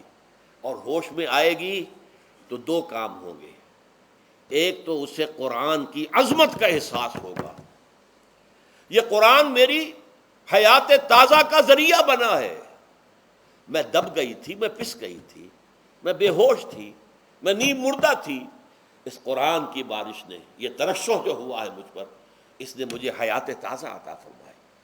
یہ جو قدر کا احساس ہوگا قرآن کا، لعلکم تشکرون، تاکہ تم قرآن کی عظمت سے واقف ہو جاؤ۔ ایک انسان بھوک کی وجہ سے اس کا شوگر لیول اتنا گر گیا کہ بے ہوش پڑا ہوا، اب ظاہر بات ہے کہ آپ اسے کچھ پانی کے چھینٹے دیں گے تو کچھ ہوش میں آئے گا، پھر غذا دیں گے تو اب وہ پوری توانائی پر آئے گا، تو معلوم ہوگا اسے اس غذا کی کیا قدر و قیمت ہے۔ اگر آپ کو بھوک ہی نہیں لگتی تو غذا بے معنی شے ہے، پیاس ہی نہ لگے تو آپ کو کیا معلوم کہ اس پانی کے اندر کتنی بڑی عظمت ہے، یہ میرے لیے کتنا بڑا انعام و احسان ہے اللہ کا۔ وہ تو پیاس پر جان پر بنی ہوئی ہو، اور پیاس اس وقت آپ کو ایک گھونٹ پانی کوئی دے دے تو آپ کو معلوم ہوگا دنیا و مافیہ سے بڑھ کر ہے یہ ایک گھونٹ پانی جو مجھے ملا ہے۔ اسی طرح جب روح دبی ہوئی تھی حیوانی وجود کے بوجھ تلے، جبکہ وہ نیم خوابیدہ یا نیم بے ہوش یا بالکل بے ہوش تھی، وہ دن میں تو روزہ رکھ کر اس پر سے حیوانی وجود کا وزن کم کیا گیا، اسے ایک ریلیف ملی۔ رات کو قرآن مجید کے انوار و برکات اس میں جذب کیے گئے تو اس کو پوری توانائی حاصل ہوئی۔ اس پوری توانائی کا پہلا نتیجہ تشکر، قرآن کا شکر۔ الحمدللہ الذی انزل علی عبدہ الکتاب ولم یجعل لہ عوجا، پھر وہ قلب کی گہرائیوں سے نکلے گا۔ سارا شکر اس اللہ کے لیے جس نے اپنے بندے پر صلی اللہ علیہ وسلم کتاب نازل کی اور اس میں کوئی کجی نہیں رکھی، کسی طرح کی ایش پیش نہیں۔ یا تبارک الذی نزل الفرقان علی عبدہ لیکون للعالمین نصیرا، بڑی بابرکت ہے وہ ذات جس نے اپنے بندے پر فرقان نازل فرمایا تاکہ وہ تمام جہان والوں کے لیے نذیر اور خبردار کرنے والا بن جائے۔ یہ قرآن کی عظمت کا احساس، اور ظاہر بات ہے جس قدر کسی نعمت کی قدر و قیمت کا احساس ہوگا اسی قدر تو آپ شکر ادا کریں گے۔ اگر آپ نے کسی بچے کے ہاتھ پر ہیرا رکھ دیا، اسے کیا پتا یہ ہیرا کس بلا کا نام ہوتا ہے، وہ سمجھے گا کانچ کا ٹکڑا ہے۔ لیکن اگر کوئی واقعتاً کوئی جوہر شناس ہو، جوہری ہو، اس کو آپ ہیرا دیں گے تو اسے معلوم ہے کہ مجھے کیا چیز دی گئی ہے۔ اس کے اندر جو شکر پیدا ہوگا وہ اس بچے کے اندر تو نہیں پیدا ہو سکتا جسے معلوم ہی نہیں۔ تو قرآن مجید کی اصل عظمت سے انسان واقف کب ہوگا؟ جبکہ اس کے ذریعے سے اس کی روح کو ایک حیات تازہ مل جائے اور اس طرح وہ پروگرام ریورس ہو جائے جو عام طور پر چل رہا تھا، ساری توجہ اپنے جسم پر، اس کے تقاضوں پر۔ جسم میں تھوڑی سی پھنسی نکل آئی ہے، بھاگ رہے دوڑ رہے ہیں اس کے علاج کے لیے۔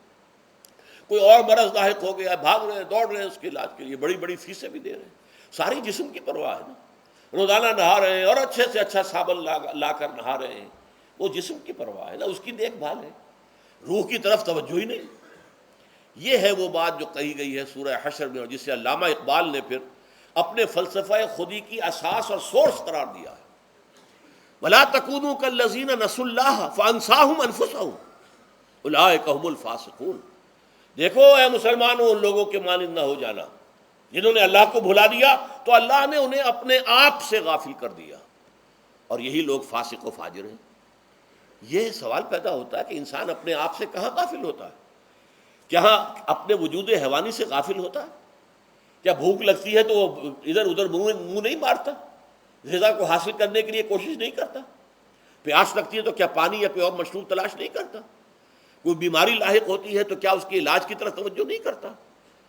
اسے آرام کی حاجت ہوتی ہے تو آرام نہیں لیتا؟ اپنے اس وجود سے تو غافل نہیں۔ کون سے وجود سے غافل ہوا ہے؟ وہ روحانی وجود سے غافل ہے۔ بھول گیا کہ میرے اندر روحانی وجود بھی ہے اور اس کا تعلق ذات باری تعالیٰ کے ساتھ ہے۔ اس نے سمجھا کہ میں بس حیوان ہوں، نرا حیوان ہوں، اپنے اس وجود کی اصل حقیقت ہی سے بے خبر، غافل۔ چنانچہ آج کے دور کا سب سے بڑا المیہ کیا ہے؟ ڈارون کے نظریے کے جو اثرات پیدا ہوئے ہماری معاشرت پر، ہماری سوچ پر، ہمارے فکر پر، ہمارے فلسفے پر، ہماری سوشولوجی پر، وہ کیا ہے کہ ہم بھی نرے حیوان ہیں۔ اللہ اللہ خیر صلی اللہ۔ یہ سب سے بڑی محرومی ہے اس دور کی کہ انسان اپنے اصل شرف سے خود ہی مستعفی ہو گیا۔ ہمارا کوئی وجود ہے ہی نہیں روحانی وغیرہ، روح کسے کہتے ہیں ہم نہیں جانتے، بس یہ جسم ہے۔ ہم اللہ کو نہیں جانتے کون ہے کون نہیں ہے، ہوگا، ہم تو اس کائنات کو جانتے ہیں۔ ہم روح سے واقف نہیں، ہم تو اپنے جسم کو واقف ہیں۔ آخرت واخرت سے ہم اب ہمیں کچھ پتہ نہیں، شاید ہو شاید نہ ہو، کچھ پتہ نہیں، لیکن یہ زندگی تو ہے، اسے ہم جانتے ہیں۔ یہ ہے آج کے انسان کا سب سے بڑا المیہ، اور یہ ہے ماس اسکیل کے اوپر ارتداد، ذہنی طور پر مرتد ہو چکے ہیں انسانوں کی عظیم اکثریت مرتد ہو چکی ہے۔ یہ ہے در حقیقت کہ روزہ جو ہے اس پروگرام کو آ کر ریورس کرتا ہے۔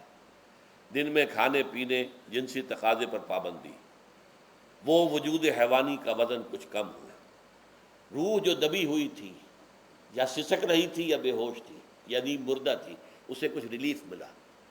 اب اس کے اوپر قرآن مجید کے تیرے ضمیر پہ جب تک نہ ہو نزول کتاب، گرہ کشا ہے نہ رازی نہ صاحب کشاف، ہمارے دلوں کے اوپر بارش ہو رہی ہو انوار قرآنی کی۔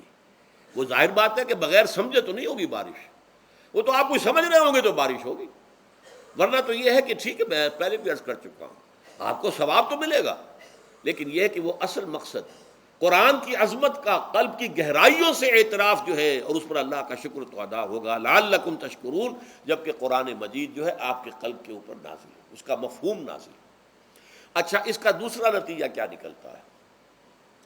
جب وہ روح جو ہے وہ ہوش میں آئے گی، اس کو حیات تازہ مل گئی، وہ اپنے اصل مرکز اور منبع اور سرچشمہ کی طرف جو ہے متوجہ ہوگی۔ عربی زبان کا ایک مقولہ ہے، کل شیء یرجع الی اصلہ، ہر شے اپنی اصل جڑ کی طرف جو ہے لوٹتی ہے۔ ہمارا وجود حیوانی زمین سے زمینی کی طرف لوٹتا ہے، یعنی مرنے کے بعد زمینی میں چلا جائے گا۔ اور نمبر دو، دنیا میں بھی زمینی خواہشات، زمینی تمنائیں، آرزوئیں وہ ہیں، وَلَٰكِنَّهُ أَخْلَدَ إِلَى الْأَرْضِ، جیسے کہ سورہ وہ کہا گیا ہے بلعام بن باعورہ کے بارے میں سورہ اعراف میں، وہ تو زمین ہی کی طرف دھنستا چلا گیا۔ ہماری روح کا منبع اور سرچشمہ ذات باری تعالیٰ ہے، وہ امر رب ہے، لہذا فوراً انسان اپنے رب کی طرف متوجہ ہوتا ہے۔ یہ اللہ کی طرف متوجہ ہو جانا اور پھر اس سے ہم کلام ہونا اور اس سے دعا کرنا، یہ ہے روزے کا اصل مقصد۔ جب سیام اور قیام رمضان مبارک کا دوہرا پروگرام ہوگا تو روح انسانی یا انسان کا حیوانی وجود اپنے مرکز کی طرف مائل پرواز تھا، حسن، اس کو کہہ لیجئے اپنے مرکز کی طرف مائل پرواز ہے روح، ہر شے اپنے اصل کی طرف لوٹتی ہے، لہذا یہ اللہ کی طرف متوجہ ہوگی۔ یہ اللہ تعالیٰ کی طرف متوجہ ہونے کا معاملہ دنیا میں رہا ہے کہ لوگ کہیں جنگلوں میں جا کر تپسیائیں کر کے، غاروں میں بیٹھ کے، بڑی بڑی ریاضتیں کر کے کیا چاہتے تھے؟ مجھ کو ہے تیری جستجو، مجھ کو تیری تلاش ہے، خالق میرے کہاں ہے تو، مجھ کو تیری تلاش ہے۔ میں نے یہ نظم جو ہے تقریباً 6 سال جو ہے ہر روز صبح، ہمارا جو ہائی اسکول تھا اس میں جو صبح پریئر ہوتی تھی، لوگ سب جمع ہوتے تھے، پورا اسکول جو ہے اس کے ہمارے طلباء، تو یہ نظم جو ہے پڑھی جاتی تھی، مجھ کو ہے تیری جستجو، مجھ کو تیری تلاش ہے، خالق میرے کہاں ہے تو، مجھ کو تیری تلاش ہے۔ روح انسانی چاہتی ہے اللہ کا تقرب، اللہ کے قریب ہونا، اللہ سے رشتہ استوار کرنا۔ یہ وجود حیوانی حائل ہے اس کے راستے میں، یہ حیات دنیاوی اس کے لیے پنجرا بن گئی ہے، اس روح کے لیے یہ ایک در حقیقت ایک قید خانہ ہے، جیسے کہ حضور نے فرمایا کہ الدنیا سجن المومن وجنت الکافر، مومن کے حق میں یہ دنیا قید خانہ ہے، اس کی روح جو ہے یہاں آ کر اس جسد حیوانی کے اندر جو ہے وہ دفن ہو گئی ہے، قید خانہ ہے، اس پنجرے میں بند ہو گئی۔ تو لیکن وہ کافر کے لیے یہی باغ و بہار ہے، یہیں پر عیش کرنے ہیں، یہیں پر مزے لوٹنے ہیں۔ تو اس سے در حقیقت ریلیف ملتا ہے، تو انسان متوجہ ہوتا ہے اللہ کی طرف اور دعا کرتا ہے، اللہ سے ہم کلام ہوتا ہے۔ یہ ہے در حقیقت روزے اور رمضان کا جو دوسرا نتیجہ نکلتا ہے اور بلند ترین نتیجہ ہے، اس کا ذکر ہے آیت نمبر 4 میں۔ اور یہ کہ بہت سے لوگ ایسے ہیں جو قرآن مجید میں نظم کے بہت قائل ہیں، لیکن میں حیران ہوں کہ اس نظم کے اندر اس کے ربط اور رشتے کو وہ تلاش کرنے سے قاصر رہے۔ وَإِذَا سَأَلَكَ عِبَادِي عَنِّي فَإِنِّي قَرِيبٌ، جب روح بیدار ہو جائے گی، اسے حیات تازہ ملے گی، تو اے نبی میرے بندے جب آپ سے پوچھیں میرے بارے میں، وہ میرا تقرب چاہتے ہیں، میرا قرب چاہتے ہیں، وہ چاہتے ہیں مجھ سے ہم کلام ہونا، وہ چاہتے ہیں کہ مجھے ان کے ساتھ، ان کو میرے ساتھ ایک نسبت مل جائے۔ وَإِذَا سَأَلَكَ عِبَادِي عَنِّي فَإِنِّي قَرِيبٌ، انہیں بتا دیجیے میں قریب ہی ہوں، میں دور نہیں ہوں۔ اور آیا ہے سورہ قاف میں نحن اقرب الیہ من حبل الورید، جو شہ رگ ہے انسان کی، اس سے بھی زیادہ قریب ہوں میں اس سے. نوٹ کیجئے کیسے اس کی روح کا تعلق میری ذات کے ساتھ ہے براہ راست. اس کی مثال بھی میں دے چکا ہوں کئی اپنی کتابوں کے اندر. عظمت صوم نامی کتاب جب پڑھیں گے، جو حضرات بھی سمجھ سکے پوری طرح اس کو، اس کے اندر یہ بات بیان ہوئی. اور اسی لیے دیکھیے حدیث آخری پڑھ لیجئے کہ حضور نے قرار دیا ہے کہ روزہ جو ہے تمام عبادات کے اندر ایک بالکل منفرد شان کا حامل ہے. وعن ابی ہریرہ رضی اللہ تعالی عنہ، اور یہ متفق علیہ روایت ہے بخاری اور مسلم دونوں کی. قال رسول اللہ صلی اللہ علیہ وسلم، قال اللہ عز وجل، اسے حدیث قدسی کہتے ہیں. حضور نے فرمایا کہ اللہ فرماتا ہے. تو یہ حدیث بھی ہو گئی کہ حضور نے ہمیں بتائی، اور حدیث قدسی ہو گئی کہ اللہ کا قول ہے جو حضور نقل کر رہے ہیں. قرآن مجید وحی جلی ہے، یہ وحی خفی ہے، لیکن یہ عام حدیثوں کے مقابلے میں اس کا مرتبہ اور مقام بہت بلند ہے کہ حضور فرما رہے ہیں کہ اللہ فرماتا ہے. یقول اللہ عز وجل، کل عمل ابن آدم لہو، ابن آدم کا ہر عمل، ہر نیکی اس کے اپنے لیے، اپنے فائدے کے لیے. الا الصوم، سوائے روزے کے. فإنہ لی وأنا اجزی بہ یا اجزا بہ، یہ میرے لیے ہے اور میں خود ہی اس کی بدلہ دوں گا یا میں خود ہی اس کا بدلہ ہوں. یہ دونوں ترجمے ہیں. عظمت صوم میں نے تفصیل سے بحث کی ہے کہ ویسے تو نماز بھی اللہ کے لیے، اقم الصلاۃ لذکری. حج کس لیے ہے؟ للہ علی الناس حج البیت من استطاع الیہ سبیلا، اللہ کے لیے. زکوٰۃ کس کے لیے؟ اللہ کے نام پر دی جا رہی ہے، اللہ کے لیے دی جا رہی ہے. صوم میں بات کیا ہے؟ صوم میں اصل چیز ملحوظ کیا ہے؟ روح انسانی کو تازہ کرنا، زندہ کرنا، اس کی حیات تازہ کا بندوبست کرنا، اور روح کا تعلق ذات باری تعالیٰ کے ساتھ ہے. اس تعلق کی مثال یوں سمجھیے جیسے ہمیں معلوم ہے سورج کا فاصلہ ہم سے کتنا ہے، کروڑ میل. لیکن سورج کی کرن جو وہاں سے چل کر یہاں تک پہنچی ہے، کیا اس کا تعلق سورج سے منقطع ہے؟ سورج کے ساتھ تو تعلق قائم ہے. اسی طرح روح انسانی ذات باری تعالیٰ سے بہت دور آ کر کہہ لیجئے ہمارے وجود کے اندر آ گئی، ہمارے قلب کے اندر متمکن ہو گئی. لیکن کیا اس کا تعلق اللہ کی ذات سے منقطع ہے؟ نہیں. لیکن یہ روح ہی اگر مزمحل ہو گئی تو تعلق منقطع ہو جائے گا، اس لیے کہ اس روح کے اندر ہی جان نہیں رہی. یہ روح تازہ ہوگی تو اس کا تعلق اللہ کی ذات کے ساتھ اثر نو استوار ہو جائے گا. اس لیے یہ کہا یہ میرے لیے. الا الصوم فإنہ لی، یہ میرے لیے. وأنا اجزی بہ یا اجزا بہ، میں خود ہی اس کا بدلہ دوں گا یا خود ہی اس کی جزا ہوں. خود ہی اس کی جزا ہوں. اللہ کے اس بندے کا تعلق میرے ساتھ ایسا قائم ہو جائے گا کہ گویا کہ اسے میں مل گیا. اور میرا یہ مل جانا ہی در حقیقت انسانیت کی معراج ہے. اور دعا کے بارے میں جان لیجئے کہ حضور نے فرمایا الدعاء مخ العبادہ، دعا جو ہے عبادت کا اصل جوہر ہے، لب لباب ہے. اور یہ بھی کہا الدعاء هو العبادہ، دعا ہی اصل عبادت ہے، دعا ہی اصل عبادت. دعا جو ہے وہ روح ہے اس کی. اور علامہ اقبال نے اپنے لیکچرز میں جو یہ خطبہ رکھا ہے اس موضوع کے لیے، میننگ آف پریئر ان اسلام، بڑا عظیم ہے. اس نے جو نقشہ کھینچا ہے کہ یہ پریئر کیا ہے؟ انائے صغیر، یہ ایگو میرا، میری انا، میری خودی، انائے صغیر. انائے کبیر کے روبرو آتی ہے. انائے کبیر اللہ، اننی انا اللہ لا الہ الا انا. یہ انا، انائے کبیر، اللہ کی انا، وہ عظیم انا. اور یہ چھوٹی سی محدود سی انا. تو ہے محیط بے کراں، میں ہوں ذرا سی آبجو، یا مجھے ہم کنار کر یا مجھے بے کنار کر. اقبال نے پتہ نہیں کس جگہ کس کیفیت میں ڈوب کر یہ شعر کہا ہے. اے اللہ تو تو ایک ایسے سمندر کے مانند ہے کہ جس کا کنارہ ہی نہیں ہے، اور میں چھوٹی سی ایک پانی کی ایک چھوٹی سی ندی ہوں، آبجو ہوں چھوٹی سی. اب کیا شکل ہے؟ یا تو مجھے اپنے آپ میں ملا لے تاکہ میں بھی ناپیدا کنار ہو جاؤں.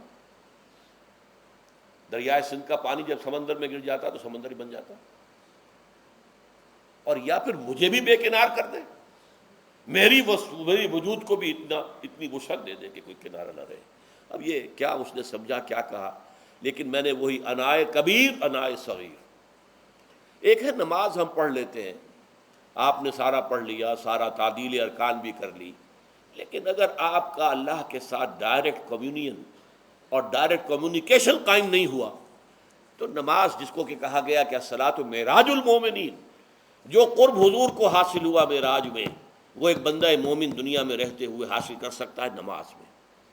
اگر اس کی روح جو ہے واقعتاً ہم کا نام ہو رہی ہو، الحمدللہ رب العالمین الرحمن الرحیم مالک یوم الدین اہدنا الصراط المستقیم ایاک نعبد و اگر ہم واقعتاً ایسے کہہ رہے ہوں کہ ہمیں احساس ہو کہ ہم اللہ کے حضور میں حاضر ہیں اور عرض کر رہے ہیں، سجدہ کریں تو حدیث میں آتا ہے کہ ایسے محسوس ہو کہ گویا کہ میں نے اپنا سر اللہ کے قدموں میں رکھ دیا ہے. یہ ہے نماز. اب جو گفتگو ہو رہی ہے یہ ہم کلامی ہے. الصلاۃ معراج المومنین، اہل ایمان کے حق میں یہ نماز جو ہے یہ معراج کے درجے میں. لیکن یہ نماز کیسے نصیب ہوگی اگر روح سوئی ہوئی ہے، دبی ہوئی ہے، پسی ہوئی ہے، مزمحل ہے یا مردہ ہے؟ یہ نماز کیسے حاصل ہوگی؟ چاہے آپ پانچوں وقت کی نماز پڑھ رہے ہوں، چاہے آپ نے ہیبٹ بنا لیا ہو نماز کو، چاہے خوش بھی ہو گیا ہو، لیکن یہ کہ جب تک وہ روح بیدار نہ ہو، جب تک ہم کلامی نہ ہو. افلاق سے آتا ہے نالوں کا جواب آخر، اٹھتے ہیں حجاب آخر، کرتے ہیں خطاب آخر. جب تک یہ نہ ہو، جیسے کہ میں ایک حدیث قدسی انشاءاللہ آج سناؤں گا سورہ فاتحہ کے ضمن میں، کہ اللہ تعالیٰ کے سامنے جب کھڑا ہو کر انسان جب کہتا ہے انی وجہت وجہی للذی فطر السماوات والارض حنیفا، دائیں بائیں سے بالکل اپنا تعلق کاٹ کر میں نے اپنا رخ کر لیا ہے اس اللہ کی طرف جس نے آسمانوں اور زمین کو پیدا کیا. اب یہ توجہ وجہ تو اگر یہ تو ہے چہرہ تو ہم نے کر دیا خانہ کعبہ کی طرف، اندر سے ہماری روح متوجہ نہیں ہوئی، وہ سوئی پڑی ہوئی، اسے پتہ ہی کچھ نہیں کہ کیا ہو رہا ہے. تو اس صورت میں وہ کیا ہے؟ ظاہری بات تو پوری ہو گئی، نماز کا ثواب ہو جائے گا، فرض کی ادائیگی کا ثواب مل جائے گا، لیکن وہ اصل نماز تو حاصل نہیں ہوتی. یہ ہے وہ بات کہ وَإِذَا سَأَلَكَ عِبَادِي عَنِّي فَإِنِّي قَرِيبٌ. اے نبی، جب میرے بندوں کی روحیں بیدار ہو جائیں، توانا ہو جائیں، حیات تازہ سے وہ ہم کنار ہو جائیں، اور پھر وہ میرے بارے میں پوچھیں، وہ میرا تقرب حاصل کرنا چاہتے ہیں، تو آپ سے پوچھیں تو کہیے میں قریب ہی ہوں. اجیب دعوت الداع اذا دعان، یہ ہے وہ دعا، میں ہر پکارنے والے کی پکار، ہر دعا کرنے والے کی دعا کو سنتا ہوں، قبول کرتا ہوں، جواب دیتا ہوں جہاں کہیں بھی مجھے پکارے. اذا دعان، اس میں در حقیقت وہ مفہوم آ گیا ہے there and then wherever. آپ اپنے گھر میں ہو کر پکاریں اللہ کو، آپ بستر پر لیٹے ہوئے پکاریں اللہ کو.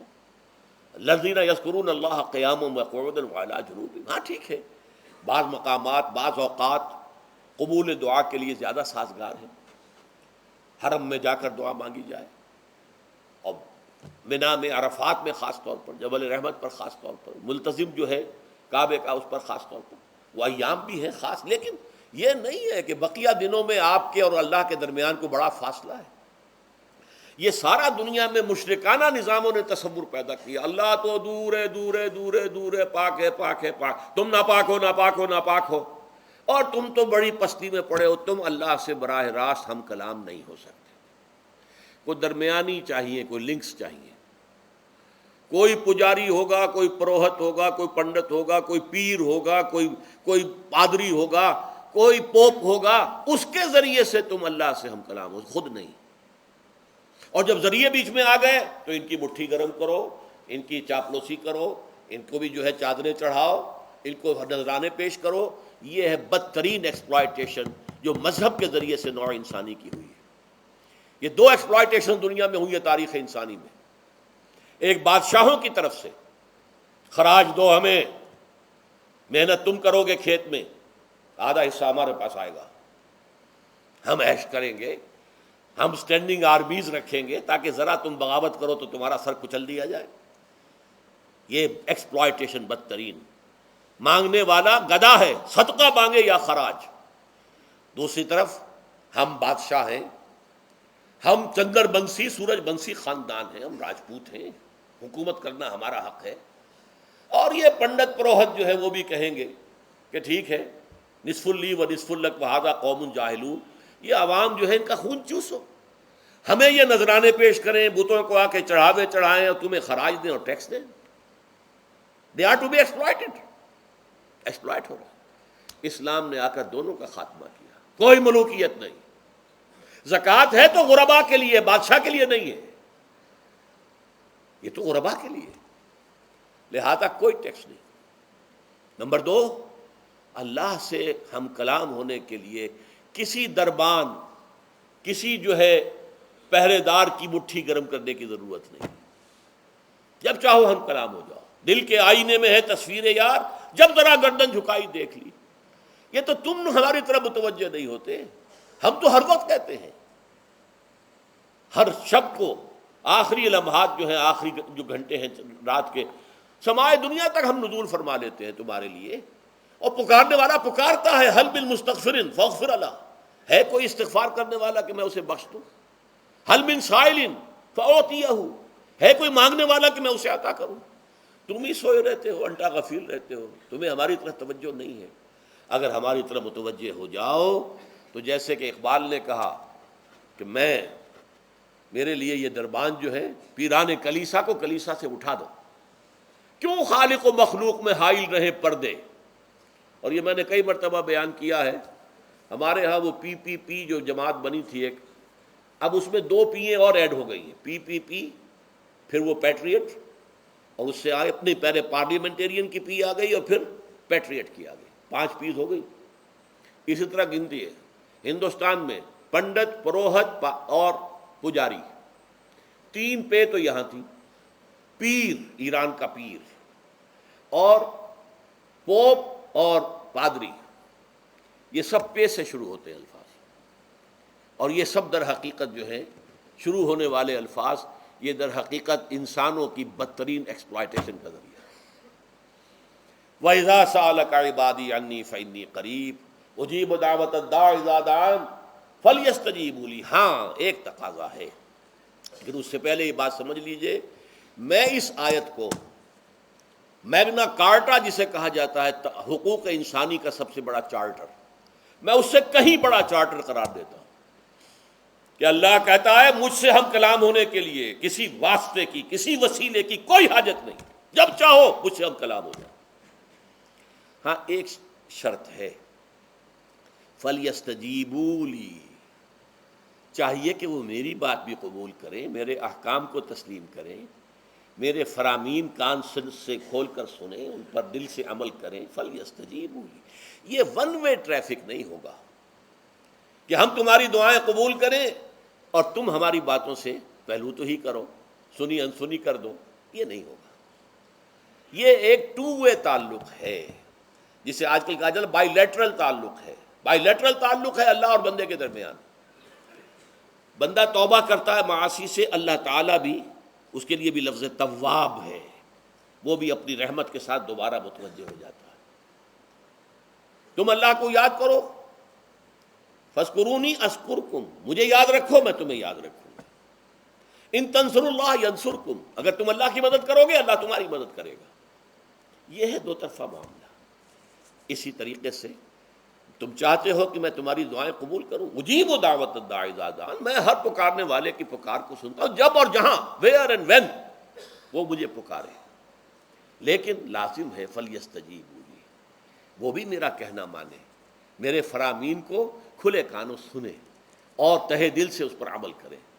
ولیؤمنوا بی، اور مجھ پر ایمان پختہ رکھے، یقین اس کے ساتھ مجھے پکارے.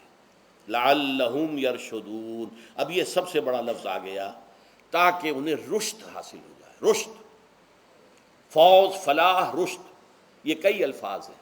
فوز فائز، فلاح مفلحون، رشد راشدون. اور یہ لفظ استعمال ہوا صحابہ کرام کے لیے سورہ حجرات میں، اولئک ھم الراشدون. تو گویا کہ یہ بلند ترین منزل ہے انسان کے لیے، اگر اس کا یہ تعلق اللہ کے ساتھ قائم ہو جائے، دعا کا ہم کلام ہونے کا رشتہ اس کا قبول مل جائے. اب آخری بات نوٹ کیجئے، آخری آیت جو ہے اس رکوع کی، بظاہر اس کا تعلق نہ روزے سے نہ رمضان سے، اکل حلال، اکل حرام سے روکا گیا ہے.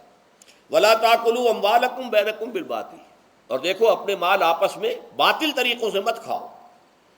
وَتُدْلُوا بِهَا إِلَى الْحُكَّامِ، اور نہ ہی اپنے مالوں کے ذریعے سے حکام تک پہنچو، لِتَأْكُلُوا فَرِيقًا مِّنْ أَمْوَالِ النَّاسِ بِالْإِثْمِ، کہ تم لوگوں میں سے کسی کا مال گناہ کے ساتھ ناجائز طور سے ہڑپ کر جاؤ، رشوت دے کر، اور اپنے حق میں کوئی غلط فیصلہ کروا لو، وَأَنْتُمْ تَعْلَمُونَ، جانتے بوجھتے یہ کام نہ کرو۔ بظاہر تو نہ روزے سے تعلق ہے نہ رمضان سے، پھر اس رکوع میں کیسے آ گئے؟ بڑا گہرا تعلق ہے، اول و آخر کا تعلق ہے۔ پہلی آیت میں مجرد رمضان روزے کی جو فضیلت بیان کی گئی تھی یا حکمت، غایت کیا تھی؟ تقویٰ۔ یہ تقویٰ کا معیار ہے۔ تقویٰ جو ہے ظواہر کی بنیاد پر نہیں ہے، اگرچہ ظاہر بات ہے کہ ظواہر بھی دین کا حصہ ہے۔ حضور کی وضع قطع اختیار کرنا یقیناً ایک نیکی کا کام ہے، ہر چیز میں حضور کے نقش قدم پر چلنا، لیکن یہ ظواہر پر نہیں ہے طبقہ۔ تقویٰ دل میں ہو، التقویٰ ہا ہونا، التقویٰ ہا ہونا، التقویٰ ہا، 3 مرتبہ حضور نے اپنے سینہ مبارک اور قلب مبارک کی طرف اشارہ کر کے فرمایا تقویٰ یہاں ہوتا ہے، تقویٰ یہاں، جب یہاں ہوگا تو پورے وجود میں سرایت کر جائے گا۔ لیکن اس میں اہم ترین بات کیا ہے؟ عقل حلال، جو مشکل ترین کام ہے، حرام کا لقمہ نہ آئے، ورنہ جیسے کہ کہا گیا ہے دعا کے بہترین مقام پر پہنچ گئے ہو، حرم کعبہ کے ملتزم کے ساتھ چمٹے ہوئے ہو اور دعائیں کر رہے ہو، اب اس سے زیادہ دعا کی قبولیت کا کون سا وقت ہوگا؟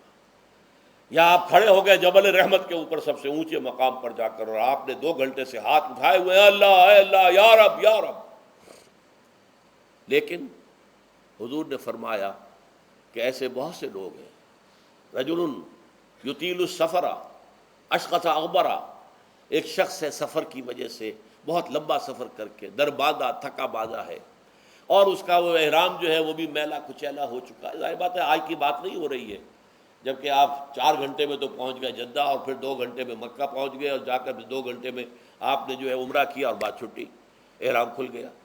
تو اس میں کہاں وہ احرام میلا ہوگا، اور کہاں آپ کا بیل کچیل ہوگا، اور کہاں آپ کے جسموں سے جو ہے پسینوں کی بو آئے گی؟ نہیں۔ لیکن جو یہ سب کرتے تھے اور پھر کعبے سے ملتزم سے چمٹ کر دعا کرتے تھے، یا رب یا رب، یمد یدیہ الی السماء، وہ ہاتھ اٹھاتا ہے آسمان کی طرف، یا رب یا رب، وَأَنَّىٰ يُسْتَجَابُ لِذَٰلِكَ، اور اس شخص کی دعا کیسے قبول ہو؟ وَمَطْعَمُهُ حَرَامٌ، اس کے پیٹ میں جو غذا پڑی ہوئی ہے وہ حرام سے ہے، مَلْبَسُهُ حَرَامٌ، اس کا لباس جو اس نے پہنا ہوا ہے چاہے وہ احرام ہی ہے وہ حرام کے پیسے سے کمایا گیا تھا، وَغُذِيَ بِالْحَرَام، اور اس کا پورا جسم جو ہے جس غذا سے یہ تن و توش تیار ہوا ہے وہ حرام کی غذا۔ ایسے آدمی کی دعا وہاں پہنچ کر بھی قبول نہیں ہوتی۔ لہذا تقویٰ کا اصل معیار عقل حلال، روزی حلال کی، اگر یہ نہیں ہے تو آپ نے متقیوں کی شکل بنا لی، اور بہت ہی آپ نے اپنے ظاہر کو جو ہے بہت آراستہ پیراستہ کر لیا سنت رسول سے، لیکن اللہ کی نگاہوں میں اس کی کوئی قدر و قیمت نہیں ہوگی جب تک کہ آپ کا رزق حلال کا نہ ہو۔ بارک اللہ لی ولکم فی القرآن العظیم ونفعنی وإیاکم بالآیات والذکر الحکیم۔